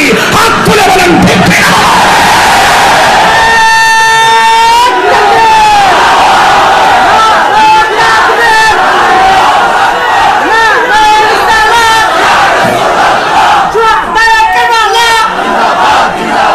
আল্লাহু আকবার, আল্লাহু আকবার। ওরা বলে কি,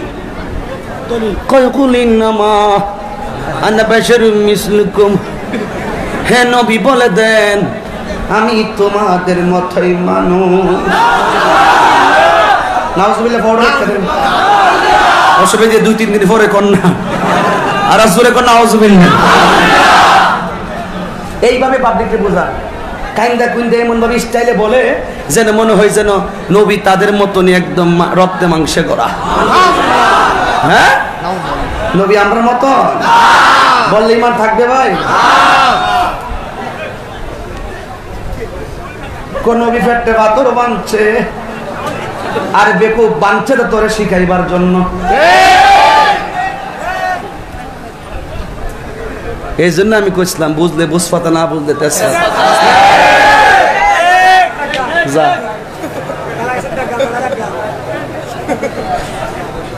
কোন বয়সী আছে? এগুলোই তো এগুলো কইছি দেখি তো, ময়কার মা মলয় কাল্লা।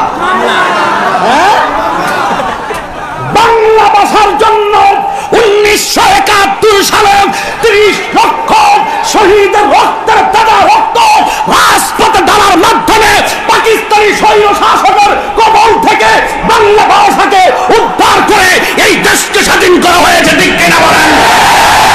এই বাংলা ভাষার বিরুদ্ধে যারা অবস্থান করে, নিঃসন্দেহে ওরা পাকিস্তানদের দালাল। ঠিক কিনা বলেন?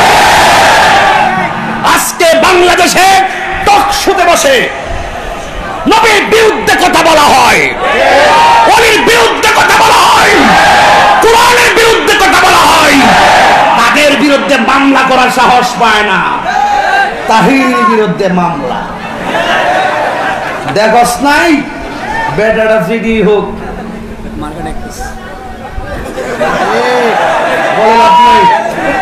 আমরা সঙ্গে আমার রহমাতুল্লাহ আলামিনের ভালোবাসা আছে না নাই? আমরা কিন্তু টাকার বাহাদুরির গরম দেখাই না, আমরা ক্ষমতার বাহাদুরি দেখাই না, আমরা সাথে আছে গাউসে পাক, আমরা সাথে আছে খাজা গরিবে নওয়াজ, আমরা সাথে আছেন এই পাড়া শেরে বাংলা আছেন আমাদের সাথে, এটা বাংলা রাজত্ব করছেন বলা আমার শাহজালাল আছেন আমাদের সাথে, শাহমানুর আছেন, গরিবুল্লাহ আছেন, মিসকিন আছেন, গুলাব আছেন, সালিবুল দাদি আছেন, আল্লাহ বাবা আছেন। আই বড়া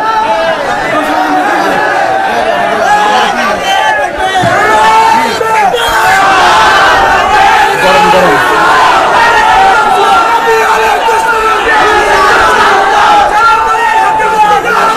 শুনুন, এই চট্টগ্রামবাসী শুনুন, আহলে সুন্নাত ওয়াল জামাত সংঘাতে বিশ্বাসী নয়। জোরে আওয়াজটা দিয়ে বলেন ঠিক কিনা? আহলে সুন্নাত ওয়াল জামাত জঙ্গিবাদে বিশ্বাসী নয়, আহলে সুন্নাত ওয়াল জামাত সন্ত্রাসীতে বিশ্বাসী নয়, আহলে সুন্নাত ওয়াল জামাত কেসুনু মদ জুয়াতে বিশ্বাসী নয়। এদেশ আউলিয়া কেরামের দেশ। ঢাকা শহরকে যদি মসজিদের শহর বলা হয়, ওই দেশে কেসুনু নাম দিয়ে মদ জুয়ার আড্ডা হতে পারে না। মাননীয় প্রধানমন্ত্রীকে ধন্যবাদ যে আপনি খুব বেশি দেরি হয়ে গেল ধরছেন, কারণ যখন কেসুনু ঘরে উঠে তখনই ধরার দরকার ছিল। এই তথ্য তো আপনাদের কাছে অনেক সময় থাকতে পারে, এখন একটু দেরি হইলে তো ধরছেন। আমাদের অবস্থান থেকে আপনাকে ধন্যবাদ। আমি আশা করব শুধুমাত্র একজন আর দুইজনকে ধরলে চলবে না, এই কেসুনু কিন্তু এইভাবে উঠে নাই, এটার সাথে এখন পুঁটি মাছ ধরা পড়ছে, বোয়াল মাছকেও ধরতে হবে। এটা জাতি দেখতে চাই, এটা বাংলাদেশের তো সুন্নি জনতা দেখতে চাই, ঠিক ঠিক বলুন। আমরা সুন্নিরা শুধুমাত্র বাংলা ভাষায় ওয়াজি করি না, আমরা দেশনীয় ভাবি। এই দেশের ইঞ্চি মাটি নিয়ে যদি কেউ ষড়যন্ত্র করে আঙ্গুল সোজা করতে চায়, সেই আঙ্গুলকে বাঁকা করে দেওয়া হবে 90% মুসলমান। এই দেশকে স্বাধীন করতে গিয়ে আমার বাবা সংগ্রামের সময় একই ফ্যামিলির 9 জন লাশকে সামনে রেখে জানাজা করেছিলেন, একই ফ্যামিলির 9 জন। আস্তে অনেকে আমার নবী মিলে কোন নবী কিচ্ছু আসেন না, আর আমার আলা হযরত কয় খালেকে কুল ने आपको मालिके कुल बना दिया दोनों जहां की कब्जा इख्तियार। আমি পৃথিবী বানিয়েছি কিন্তু মালিক তো আপনাকে বানিয়ে দিয়েছে। সুবহানাল্লাহ। দলিল দিব একটা, পৃথিবীতে টিউবওয়েলের পানি আছে না নাই? আছে। পৃথিবীতে ডাবের পানি আছে না নাই? আছে। আমার মার্কাটা কি ছিল? ডাব। এটা কথা বলি কি সব লাইনে লোক থাকছিল, শুধু এক লাইনে থাকলে চলতো না। কথা কোন ঠিক কিনা? আমি তো নির্বাচনের মূল কারণ হইল আমাদের বিভিন্ন রাজনৈতিক কিছু দূরদর্শিতার একটা গ্যাপ ছিল, এই গ্যাপগুলাই আমাদেরকে অনেক সময় বিব্রত করছিল, যেই জন্য সুন্নিয়তের ময়দানে একটা টিকিট নিয়ে রাখছিলাম যে অন্তত নির্বাচনটা করি।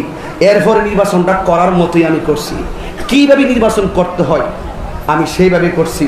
যেই জন্য আমার জেলায় একটা সুনাম আমার আছে, তার আম্মা বলছে ফুত নির্বাচন যখন করবো কইছস মাঠে থাকতে হবে শেষ পর্যন্ত, কারণ তুমি 10 জন হইল তোমার সাথে মাঠে লুকলামছে, তুমি যদি চলে আসো তুমি মুনাফিকি হয়ে যাইবা।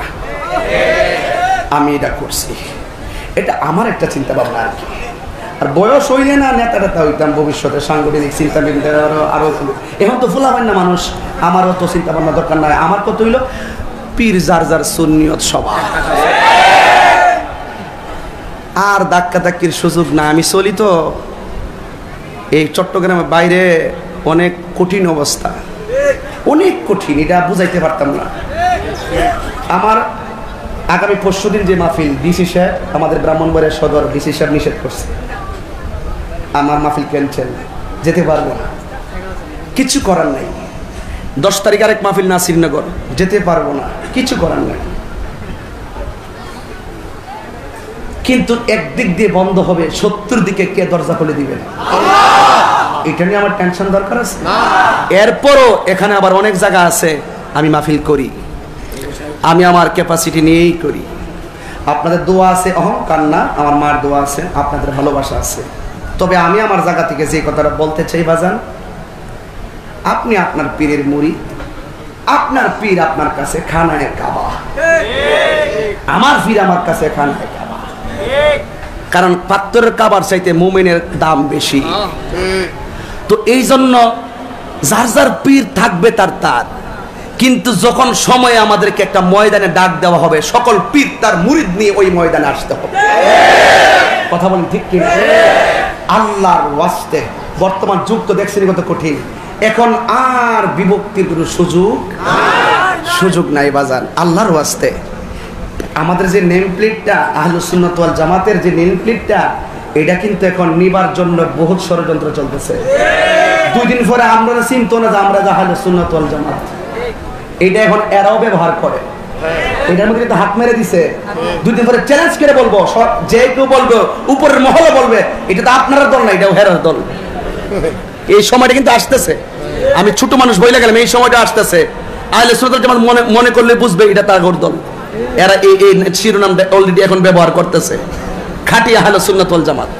তাহলে নিল না, তাইলে আমরা কি হইলো, আমাদের মাঝে বিভক্তি যেন না থাকে, বিভাজন যেন না থাকে। এই জন্য বাবার আমার রাসূল কি গরিব না ধনী? ডাবের পানি আছে না নাই?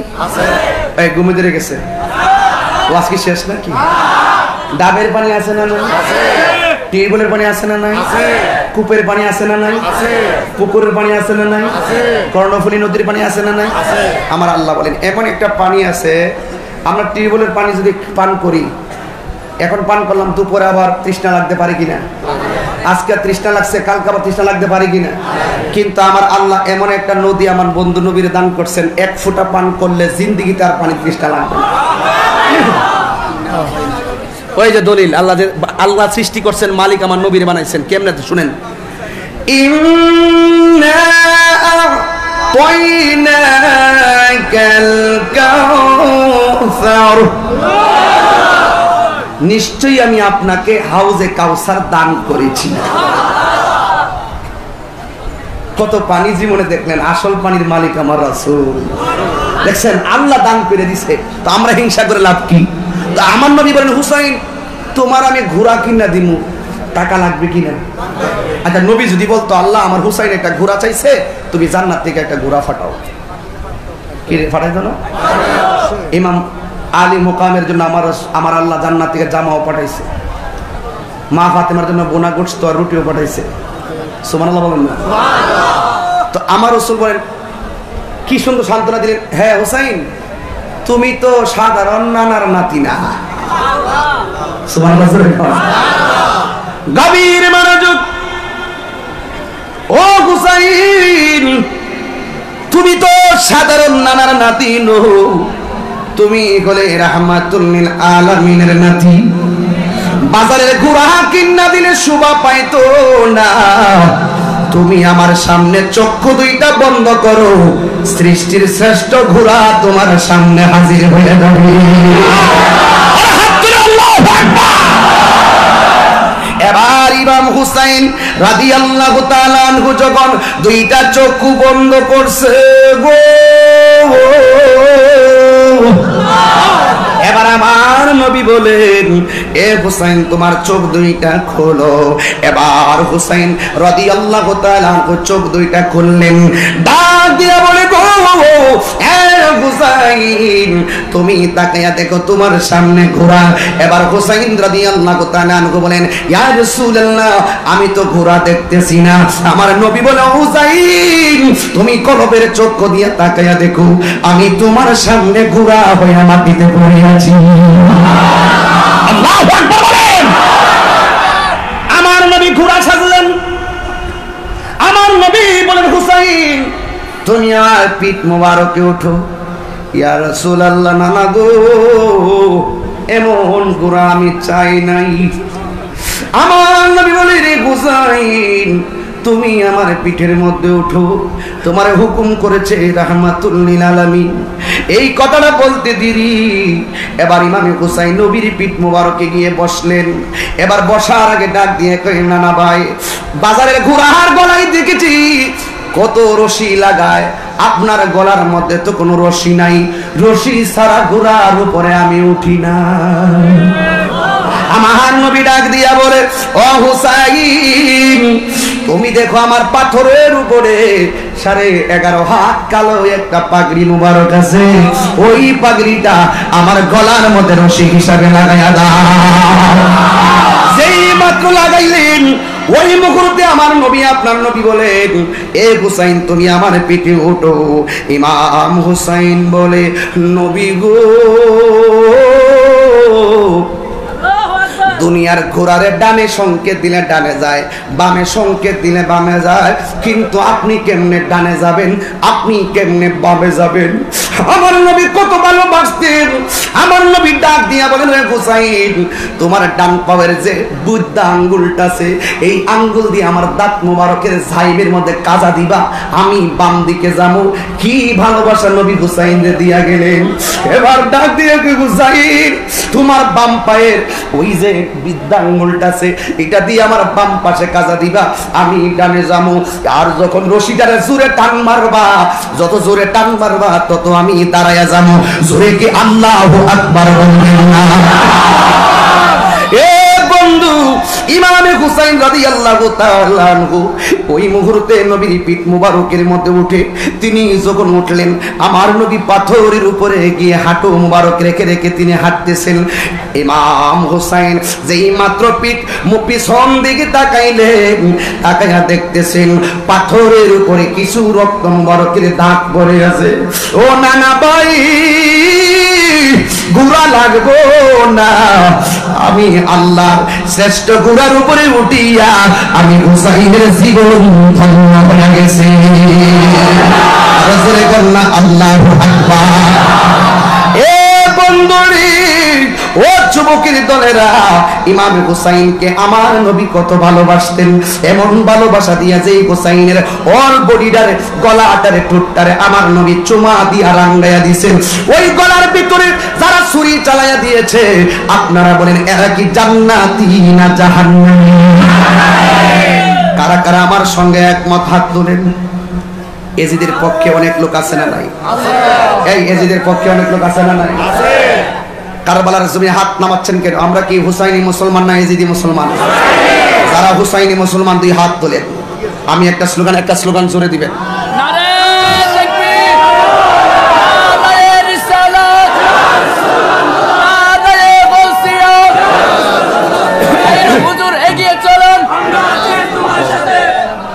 আল্লাহু আকবার বলেন। আর জোরে ইয়া রাসূলুল্লাহ বলেন। তাইলে আমরা কি হুসাইনি মুসলমান না এজিদি মুসলমান?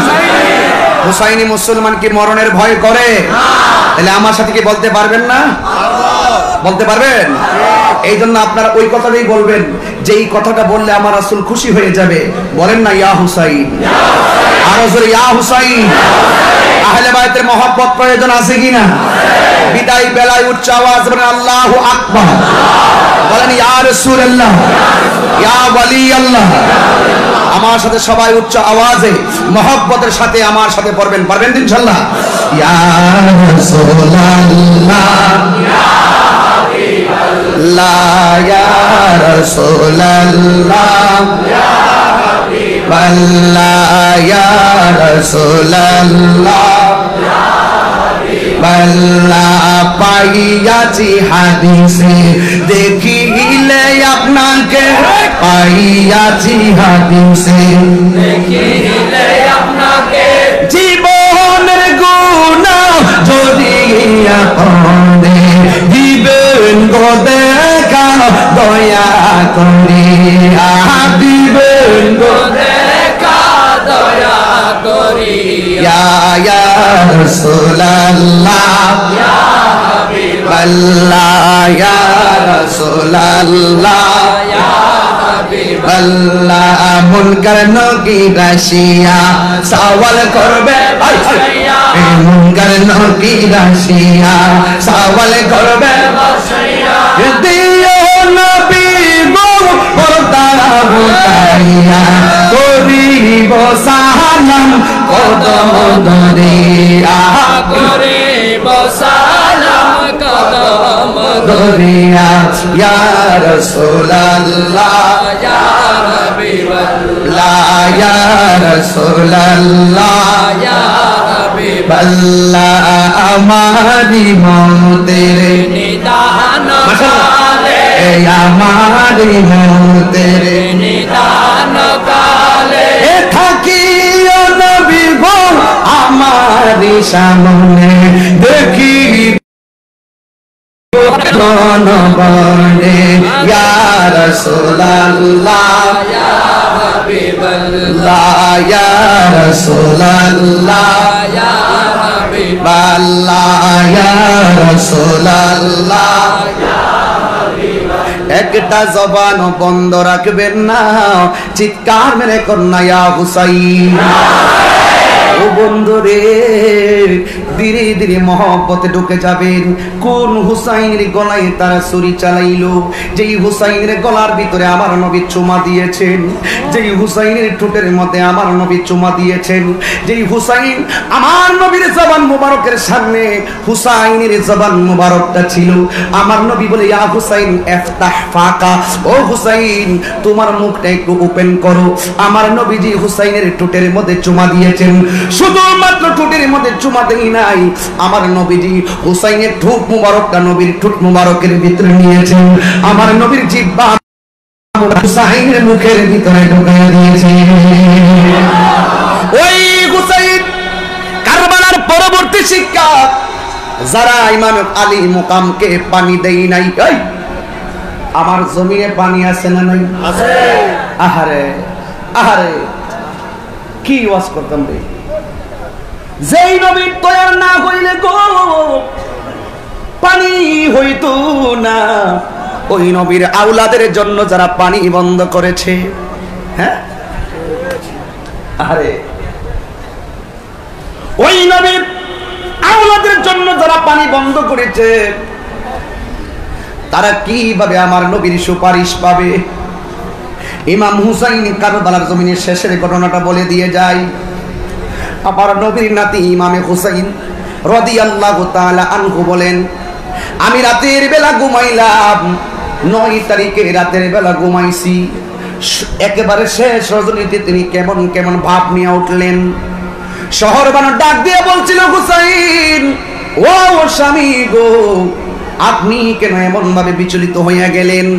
ইমাম হুসাইন বলেন, আমার দিকে তাকান, ডাক দিয়া বলেন, আমি আজকে রাইতে স্বপ্নে দেখলাম আমার নানা জান আমার সামনে একটা পেয়ালা লইয়া দাঁড়ায়া রইছে। আমি আর বুঝতে বাকি নাই গো, সবাই শহীদ হয়েছে। কোন হুসাইনের গলায় তারা ছুরি চালাইলো, একটু মহব্বত দিয়া গেলাম। যেই নবী নিজে গোড়া হইয়ান হুসাইনরে গোড়া চালাইলো, যেই নবীজি নিজে নামাজের সেজদা লম্বা করে দিত, ওই হুসাইনের গলায় তারা ছুরি চালাইবার ষড়যন্ত্র করলো, পানি গুলা বন্ধ করে দিল। ইন দি মিন টাইমে সর্বন ডাক দিয়া বলে, স্বামী গো আপনি স্বপ্ন দেখেছেন, কিন্তু আমিও কিন্তু রাতের বেলা একটা স্বপ্ন দেখেছি। ইমাম হুসাইন বলেন, শহর বানু কি স্বপ্ন দেখেছো? ও স্বামী গো, আমি স্বপ্নে দেখলাম কে যেন কারবালার জমিনে মাথার চুল দিয়া, আরেক রাওয়ায়াতে দেখলাম খেজুর গাছের ডাল দিয়া কারবালার ময়দান ঝাড়ু দিতেছে। আমি যে গেলাম কে গো? ওই মহিলা ডাক দিয়ে কই, তুমি চিনবা না, যে সন্তানের গায়ের ভিতরে কোনোদিন পাথরের আঘাত লাগে নাই, যে সন্তানের গায়ে কোনোদিন ছুরির আঘাত লাগে নাই, যার বডিটার ভিতরে শুধুমাত্র নবীর চুমার চুমা। জানি না কেমন করে ছিলেন নবী সোনার মদিনা, জানি না কেমন করে ছিলেন নবী সোনার মদিনা, যে সময় হুসাইনের কোলে এজিদের দম তলোয়ার চাই, এ হুসাইন নবীজির আওলাদ সালাম জানাই। একটু ঢেউ তুলেন না হুসাইনের প্রেমে, সালাম জানাই। এ হুসাইন নবীজির আওলাদ সালাম জানায় মোরা তো জানি যে মাথায় হাত বুলিয়ে ঘুম পাড়াতেন আম্মা ফাতেমা। এই ফাতেমা কিন্তু শহীদনগরের ফাতেমার মতন না, এই ফাতেমা কিন্তু চট্টগ্রামের ফাতেমার মতন না। ওই ফাতেমা কারবালার দিন বলেন, ও শহর বানু, আমি আজকে কারবালার ময়দান জারু দিতেছি, আমার জাদুমণির টাইনা খেসরায় এই ময়দানে জবাই করে দিব। আমি জারু দিতেছি যেন গায়ের ভিতরে ইটের আঘাত না লাগে রে, পাথরের আঘাত না লাগে। ইমাম আলী মুকাম বলেন, ও শহর বানু, আজকে কান্নার দিন না, আজকে হলো ঈমান পরীক্ষার দিন। তুমি যদি চোখের ভিতরে পানি ঝরাইবা, আমার মদিনার নানা বেজার হয়ে যাবে। আর জোরে কন্যা আল্লাহু আকবার। এ আমার বন্ধু, ও দেশের বন্ধুরা, ও অক্সিজেনের বাবারা, জামিয়া আহমদিয়া সুন্নিয়ার অনেক শিক্ষার্থী বন্ধুরা, আমি পায়ে ধরে বলে দিয়ে যায়, এ আমার শহীদনগরের বাবা ইমামে হুসাইন রাদিয়াল্লাহু তাআলা আনহু তার বোনের একটা ডাক দিছে করুণ সুরে, বোন আয় আমার কাছে আয়। ভাইয়ের প্রতি বোনের দরদ আছে না নাই? এই যে আমার হুজুর জামিয়া আহমদিয়ার মুফাসসির আল্লামা মুফতি বখতিয়ার হুজুর, ইনি যখন অ্যাক্সিডেন্ট করলেন, উনার বোনটা পাগলের মতন ঘর থেকে বাইরেয়া, ভাইয়ের জন্য বোনটা রোড অ্যাক্সিডেন্টে দুনিয়া থেকে বিদায় হয়ে গেল। আমি দোয়া করছিলাম সিলেটের জমিনে, আল্লাহ বোনের গায়ের তাজা রক্ত অ্যাক্সিডেন্টে শহীদের সুদা পান কইরা যত রক্তের ফোঁটা জড়াইছে, ওই রক্তের ফোঁটার বিনিময়ে আমার বখতিয়ার হুজুরকে আমাদের মধ্যে ফিরিয়ে দেয়। যেদিন অ্যাক্সিডেন্ট করলো সেই দিনের পরের দিন বলেছিলাম, ভাইয়ের জন্য বোনে বড় দরদ, বোনের প্রতি ভাইয়ের দরদ আছে। ও ভাই, তোমার বোনের যদি বিয়ে দাও, তোমার বোনটারে বছরে একবার কেন মাসে মাসে একবার গিয়ে দেখে আসবা, কারণ বোনটা স্বামীর বাড়িতে মনটা অনেক বড় হয় যদি ভাইয়ে তারে দেখতে আসে। কথা বলেন ঠিক কিনা?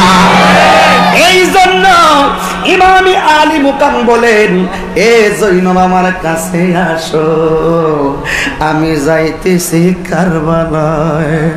খবরদার খবরদার, তোমার কাছে দুইটা কথা বলে যায়।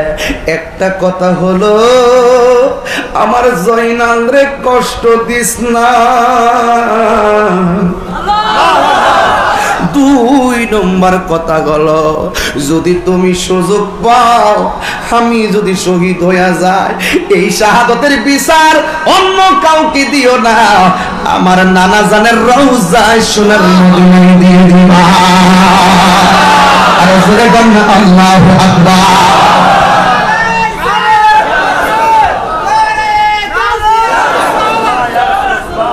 কারবালার করুণ কাহিনী কেমনে বলা যায়, কারবালার করুণ কাহিনী কেমনে বলা। নবীর আওলাদ শহীদ করলো, নবীর আওলাদ শহীদ করলো, নিষ্ঠুর জিদান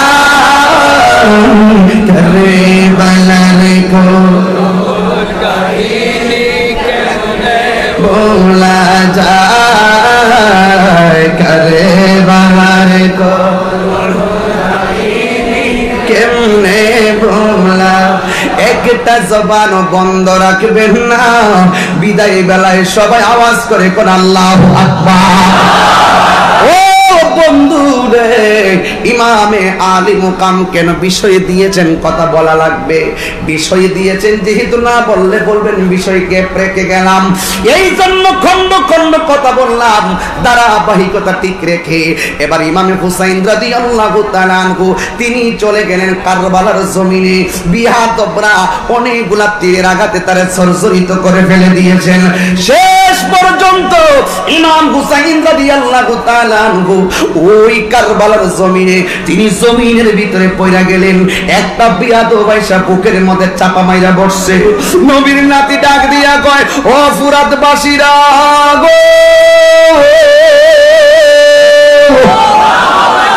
আমার বুকের ভিতরে এমন ভাবে চাপা দিয়া বস না, কারণ আমার বুকটা হাজার বার আমার নবীর সিনা মোবারকের সঙ্গে লেগেছে। বন্ধু, আমার নবীর নাতি কি বললেন? আবার গলায় ছুরিটা চালাবে, কই আমারে মারবি অসুবিধা নাই, এই আমার অক্সিজেনের বাবারা, এই আমার শহীদ নগরের বন্ধুরা। এবার ইমাম হুসাইন রাদিয়াল্লাহু তাআলা আনহু বলেন, আমার মারবি কোনো অসুবিধা নাই, তবে আজকের কারবালার মাঠে আমার 2 রাকাত নামাজ পড়ার সুযোগ দে। আল্লাহু আকবার। এই আওয়াজে মাইনা সুবহান আল্লাহু আকবার। কয় রাকাত? 2 রাকাত। আরো জোরে। 2 রাকাত। কারবালার মধ্যে নামাজ আসেনি? নামাজ আসেনি? আছে। কথা নামাজ আসেনি? আছে। এই নামাজ আমাদের দরকার আসেনি? আছে। এই জিদরাও তো নামাজ পড়ছে, এই যে নাই বড় পড়ছে না, কত কি লাগা এটা কইছে না। ও মুরব্বিলে ছেড়ে দিলাম, ফুলা বানাইলে কোন সাইজ কিনা না। আমার বয়সে যারা আছে এদের সাথে আমি খুব মজা করতে পারি, একদিন তো মরেই যাব। কথা বলেন ঠিক কিনা? না, কথা তো কথা নয়, যেন ফুটন্ত গোলাপ। হ্যাঁ তাহিরি, এই যে এই যে নিচে কোরআন শরীফ, এইভাবে কোরআন শরীফ লয়ে নামাজ পড়ে, কি মুস্তানি। ফুরাতের পানি দিয়ে উজু করছে, ফুরাতের প্রান্তরে লাইন দিয়ে নামাজ পড়ছে, মুখে দাঁড়িয়ে আছে, সব ঠিক আছে। এরপরও নবীর পরিবারের জন্য পানি বন্ধ করছে। আরে হাজার শত্রুতা থাকলে তো পানি না দিয়ে মানুষে পারে না। পানি যদি নিজের পানি বোতলে অর্ধেক থাকলে একটু হলে পানি দেয়। কত নিকৃষ্ট পদক্ষেপ, পানি বন্ধ করে দিছে। ইমামে হুসাইন আলী মুকাম যদি ওই দিন 2 রাকাত নামাজ না পড়তেন, আমার মনে হয় আসল নামাজি খুঁজা পাওয়া বহুত কঠিন হয়ে যাবে। ইমাম হুসাইন রাদিয়াল্লাহু তাআলা আনহু তীর বিদ্ধ রক্ত নিয়ে 2 রাকাত নামাজ পড়া এটাই বুঝাইয়া গেছেন, শুধুমাত্র আল্লাহর হক আর বিধান বোঝাই যায় নাই, আরেকটা জিনিস বোঝাইয়া গেছে। আরে বাবা, মৃত্যু সজ্জা থাকলে কি নামাজ পড়ন লাগে নাকি? আমি মৃত্যু সজ্জা, আমি নামাজ পড়তে পারি না, কি আমি নামাজ পড়তে হবে? দাঁড়াই পারি না, বৈশা পারবো, বৈশা পারি না, শুইয়া পারবো, শুইও পারি না, নামাজ মাফ। কথা কোন ঠিক কিনা? এরপরে কাফারের বিধান আছে, আছে কিনা বলেন? কিন্তু ইমামে আলী মুকাম গায়ের মধ্যে তীরের অভাব নাই, রক্তাক্ত অবস্থা, পেটের ভিতরে পানিও নাই, চোখের মধ্যে শাহাদাতের শুধু চিত্র। এরপরে তিনি বললেন, আমাকে একটু সময় দে, আমি 2 রাকাত নামাজ পড়বো। এই 2 রাকাত নামাজ পড়া এটাই বোঝাইয়া গেছে কারবালার মাঠে ফুরাতের প্রান্তরে ওই মুসলমানদের নামাজ আমি হুসাইনের নামাজ এক নামাজ না। ঠিক কিনা বলেন?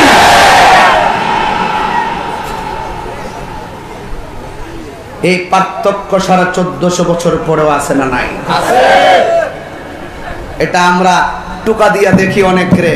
পাক পাঞ্জাতন মানেননি, পাক পাঞ্জাতন আবার কি? আহলে বায়াত মানেননি, আহলে বায়াত কি? ওরা বুঝতেই চাই না। এর মানে হলো ওরা এজিদের উত্তরসূরি। কথা বলেন ঠিক কিনা বলেন? এই জন্য আমি অনুরোধ করব, বাঁচবো যতদিন ইমাম আলে মোহাম্মদের সাল্লাল্লাহু আলাইহি সাল্লামের ভালোবাসা থাকবে ততদিন। ঠিক কিনা বলেন? এটা বোঝেনি যে নামাজের ভিতরও নবীর আহলে বায়াতের সালাম আছে না নাই? আরো আছে না না? যাদেরকে সালাম দিতে হয় নামাজের ভিতরে, আর আজকে তাদের বিরুদ্ধে আমার জীবন আমি দেখেছি। আমরা সুন্নি যারা 100% সুন্নি আহলে বায়াতের পাগল যারা, তারাই শুধুমাত্র কারবালার বয়ান করি, আর অন্যদের মুখে এগুলা শোনা যায় না। কথা বলেন ঠিক কিনা? কারণ এতেই বোঝা যায় আমরা যারা আছি, আমরা এখনো সঠিক মতাদর্শের উপরেই রয়েছি, আমরা গায়ের জোরে চলি না, আমরা সবসময় চলি ইমানের জোরে। কথা বলেন ঠিক কিনা? আল্লাহ রাব্বুল আলামিন আমাদের সকলকে আহলে বায়াতের মহব্বত, ভালোবাসা অন্তরে ধারণ করার তৌফিক দান করে বলেন আমিন। আর জবান খুলে বলেন আমিন। কারা কারা হুসাইনি মুসলমান দুই হাত তুলে দেখান। নারে তাকবীর, আল্লাহু আকবার।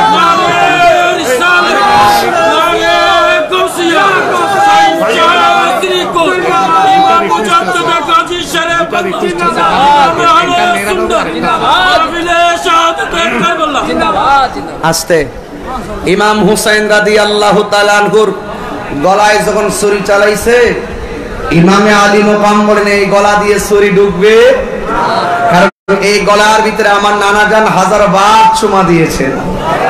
আর আল্লাহু আকবার বলেন। এরপরে ইমাম হুসাইন রাদিয়াল্লাহু তাআলা আনহুর এই দিক দিয়ে যখন কল্লাটা আলাদা করে দিলেন, উম্মে সালমা রাদিয়াল্লাহু তাআলা আনহা বলেন, আমি স্বপ্নে দেখলাম আমার রাসূল এসে আমাকে বলে, হে উম্মে সালমা, বোতল যে দিয়ে গিয়েছিলাম, বোতলের ভিতরে যে মাটিগুলো ছিল, এই মাটিগুলোর খবর কি তুমি নিয়েছো? উম্মে সালমা রাদিয়াল্লাহু তাআলা আনহা বলেন, ইয়া রাসূলুল্লাহ, বোতলের মাটির খবর নেব পরে, আগে বলুন না আপনার মাথার চুল মুবারকে কেন বালু দেখা যায়, আপনার দাড়ি মুবারকে কেন বালু দেখা যায়? আমার রাসূল বলেন, হে উম্মে সালমা, আমার নাতিকে যখন কারবালার জমিনে গলার ভিতরে ছুরি চালিয়ে দিয়েছে, আমি রাসূলকে যখন নানা বলে ডাক দিয়েছে, আমি রাসূল কারবালার জমিনে ইমাম হুসাইনকে গলায় ধরে দে গলা করে খেয়েছি, আমার গায়ে কারবালার মাটি লেগে আছে। আমার রাসূল এখনো এই চট্টগ্রামের জমিনে আসার ক্ষমতা আছে না নাই? আর কেউ আছে না নাই? হযরতে শরহে সুদূর কিতাবের নাম আল্লামা জালালউদ্দিন সৈয়দী রাহমাতুল্লাহ আলাইহি বলেন, আমার জীবনে আমি 75 বার নবীজিকে দেখেছি সশরীরে, আমার রাসূল আমার সামনে দাঁড়াই দিয়েছে। তুমি দেখো না কেন? তুমি দেখো না কেন? তোমার ব্যাটারি ফিউজ। জালালউদ্দিন সৈয়দী রাহমাতুল্লাহ আলাইহি দেখে কেন? ওনার চোখ হলো রাসূল পাকের নূরে উজালা। সুবহানাল্লাহ বলেন। তাহলে এখন আমরা বিশ্বাস করি, আমরা যখন আহলে বায়তের মহব্বতে এই বাংলার জমিন আজকে শিরোনাম হলো শুহাদে কারবালার স্মরণে, আমরা এখনো যদি আহলে বায়তের মহব্বতে যদি আমার রাসূলকে ডাক দেই, আমার রাসূল আমাদের ঘুমের ঘরে এই চট্টগ্রামের জমিনে ভাঙ্গা করে আসার ক্ষমতা আছে না নাই? আর আছে না নাই? আসলে কি আছে? এই বিশ্বাস কার কার আছে? হাত তোলেন।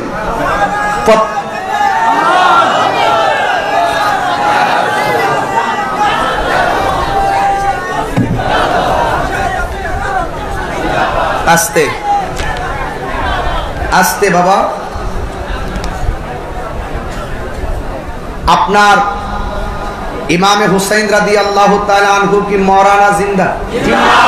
কথা আসতে হলো, কোন মরানা জিন্দা? আল্লাহর পথে যারা জীবন দেয় এরা কি মরানা জিন্দা? শুধুমাত্র জিন্দা নয়, ইনদা রাব্বিহিম ইউরযাকুন, এদের কবরে রিজিক পাঠাইয়া দেন কে? আল্লাহ। তাহলে ইমামে হুসাইন রাদিয়াল্লাহু তাআলা আনহুর পক্ষে থাকলেই তো আমার আগের হুজুর বলেছিলেন যে হাসরের মাঠে 3 ধরনের লোক সুপারিশ করে ইয়াশফাউ ইয়াউমাল কিয়ামাতি সালাসাতুল আম্বিয়া ও সুম্মাল উলামা ও সুম্মা শুহাদা। হাসরের মাঠে 3 ধরনের লোক হুজুর ওয়াজ করেছিলেন, হয়তো শুনেছেন। হাসরের মাঠে 3 কিসিমের লোক সুপারিশ করবেন। 1 নম্বর নবীগণ, 2 নম্বর আলেমগণ, 3 নম্বর হলো শহীদগণ। ওই শহীদদের সঙ্গে ভালোবাসা রাখলে শহীদরা আমাদের জন্য সুপারিশ করবে, এই বিশ্বাস আমাদের আছে না নাই? আর আছে না নাই? আল্লাহ আমাদের সকলকে কবুল করুক। আমার কাছে কয়েকটা রিকোয়েস্ট এসেছে। আমার সব কথার এক কথা, আহলে বায়াতের মহব্বত হাকিকতে ইবাদত। শেষ কথা কি? আহলে বায়াতের মহব্বত হাকিকতে ইবাদত। এই আহলে বায়াতের মহব্বতের কথা কোরআনে আছে, আমার রাসূল বলেছেন, এবং ইতিহাসও তাই প্রমাণ করে। আমি আপনাদের সামনে 3টা ধরন নিয়ে খুতবা লম্বা না করে বরাবর ওয়াজে ঢুকে আপনাদের সামনে আমি কথাগুলো এই পর্যন্ত টেনে এনেছি। তবে 2টা রিকোয়েস্ট এসেছে। একটা উর্দু গজল গাইতে বলেছেন, আর একটা আজান দিতে বলেছেন। তবে আস্তে ফাগলামিগুলো করবেন আপনারা। তবে একটি কথা বলি, আপনাদের জন্য মাহফিল কমিটি অত্যন্ত, গতবার যে তাবারুক করেছেন এবার আরো দ্বিগুণ করেছেন, শুধু আপনাদের জন্য। কথা বল ঠিক কিনা? শুধু আপনাদের জন্য দ্বিগুণ করেছেন। এই জন্য আমি অনুরোধ করব, আপনারা সবাই তাবারুক নিয়ে যাবেন। তাবারক তো বাবা দোকানের বিরিয়ানি আর তাবারক কিন্তু এক জিনিস না। তাবারক খাবেন বিসমিল্লাহর সাথে খাবেন, বরকতের মালিক কে? আল্লাহ। অনেক রোগ আছে ডাক্তার কবিরাজ ধরতে পারে না, কিন্তু তাবারকের উসিলাই অজানা অচেনা রোগ ভালো করে দিবেন কে? আল্লাহ। এইজন্য তাবারক নিয়ে যাবেন, তবে নিবেন হইচই করে না, আছে না? কোনো হইচই করে নিবেন না, ধৈর্যের সাথে নিবেন, ঠিক আছে? তাহলে আমি আজকে আপনাদের কাছ থেকে দুইটা সন্তান চাই। কয়টা? এক, দাঁড়াইবেন। হুজুর আপনি ওয়াজ করেছেন আহলে বাইতের মহব্বত আর কারবালার শেষ একটি দিক এবং রাসূলের পাকের একটা আকীদা, রাসূলের প্রতি একটা আকীদা দিয়ে ওয়াজটা শেষ করছেন। রাসূল হাজির ও নাজির দিয়ে আপনি শেষ করেছেন। কিন্তু হুজুর আপনার কাছে আমি জানতে চাই, যা আপনার কাছে আমরা একটা ওয়াদা করতে চাই। আপনার ওয়াজের ভিতরে হুসাইনি নামাজের কথা আমরা পেয়েছি। আমি আজকের মাহফিলে ওয়াজে ওয়াদা করলাম আগামীকাল ফজর থেকে হুসাইনি চেতনায় 5 ওয়াক্ত নামাজ পড়বেন। সবাই হাত তুলবেন না, অনলি 2টা ছেলে হাত তুলবেন। যারা না সবাই তুলছেন, পাইকারি ধরে তুলতেছেন কেন? আল্লাহ রাসূলকে সাক্ষী রেখে বলবো, আমি এরকম বাটপারে হাত তোলা পছন্দ করি না। কে কে নামাজ পড়বেন? সবাই। সকালবেলা কেউ নাই, এই ওয়াদা দরকার নাই। এটা হুসাইনের চেতনার কথা বলছি। মাত্র একটা ছেলে হাত তোলেন, হুজুর আমি 5 ওয়াক্ত নামাজ পড়ব। যারা পড়েন না তারা তো, তোমার নাম কি? ইয়াসিন আরাফাত। আজকের এই শহীদ নজরের মাহফিল সার্থক যে একটা ছেলে অন্তত নামাজ পড়েছে। 40 দিন আমরা সিল্লা দন লাগে না, এমনি নামাজের মধ্যে ওখানে একজন নাম বলেন,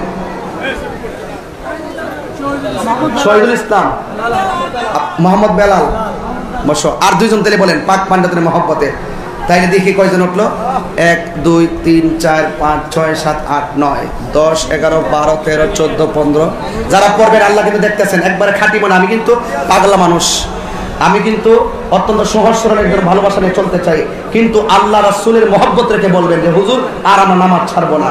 আমরা মসজিদ যদি না যাই, হুসাইনি প্রেমিকরা যদি মসজিদে না যায়, তাহলে তো মসজিদ বাতিল দখল করে ফেলবে, ঠিক কি না বলেন? বুঝেন না কেন? এই জন্য আপনারা সবাই হুসাইনের চেতনায় হাত তুলে বলে নামাজ পড়বেন, কি পড়বেন না? নারে তাকবীর, নারে রিসালাত, নারে গাউসিয়া, আহলে সুন্নাত ওয়াল জামাত। আল্লাহ আমাদের সকলকে কবুল করুক। আসেন দাঁড়িয়ে নবীর সালাম দিব। ইয়া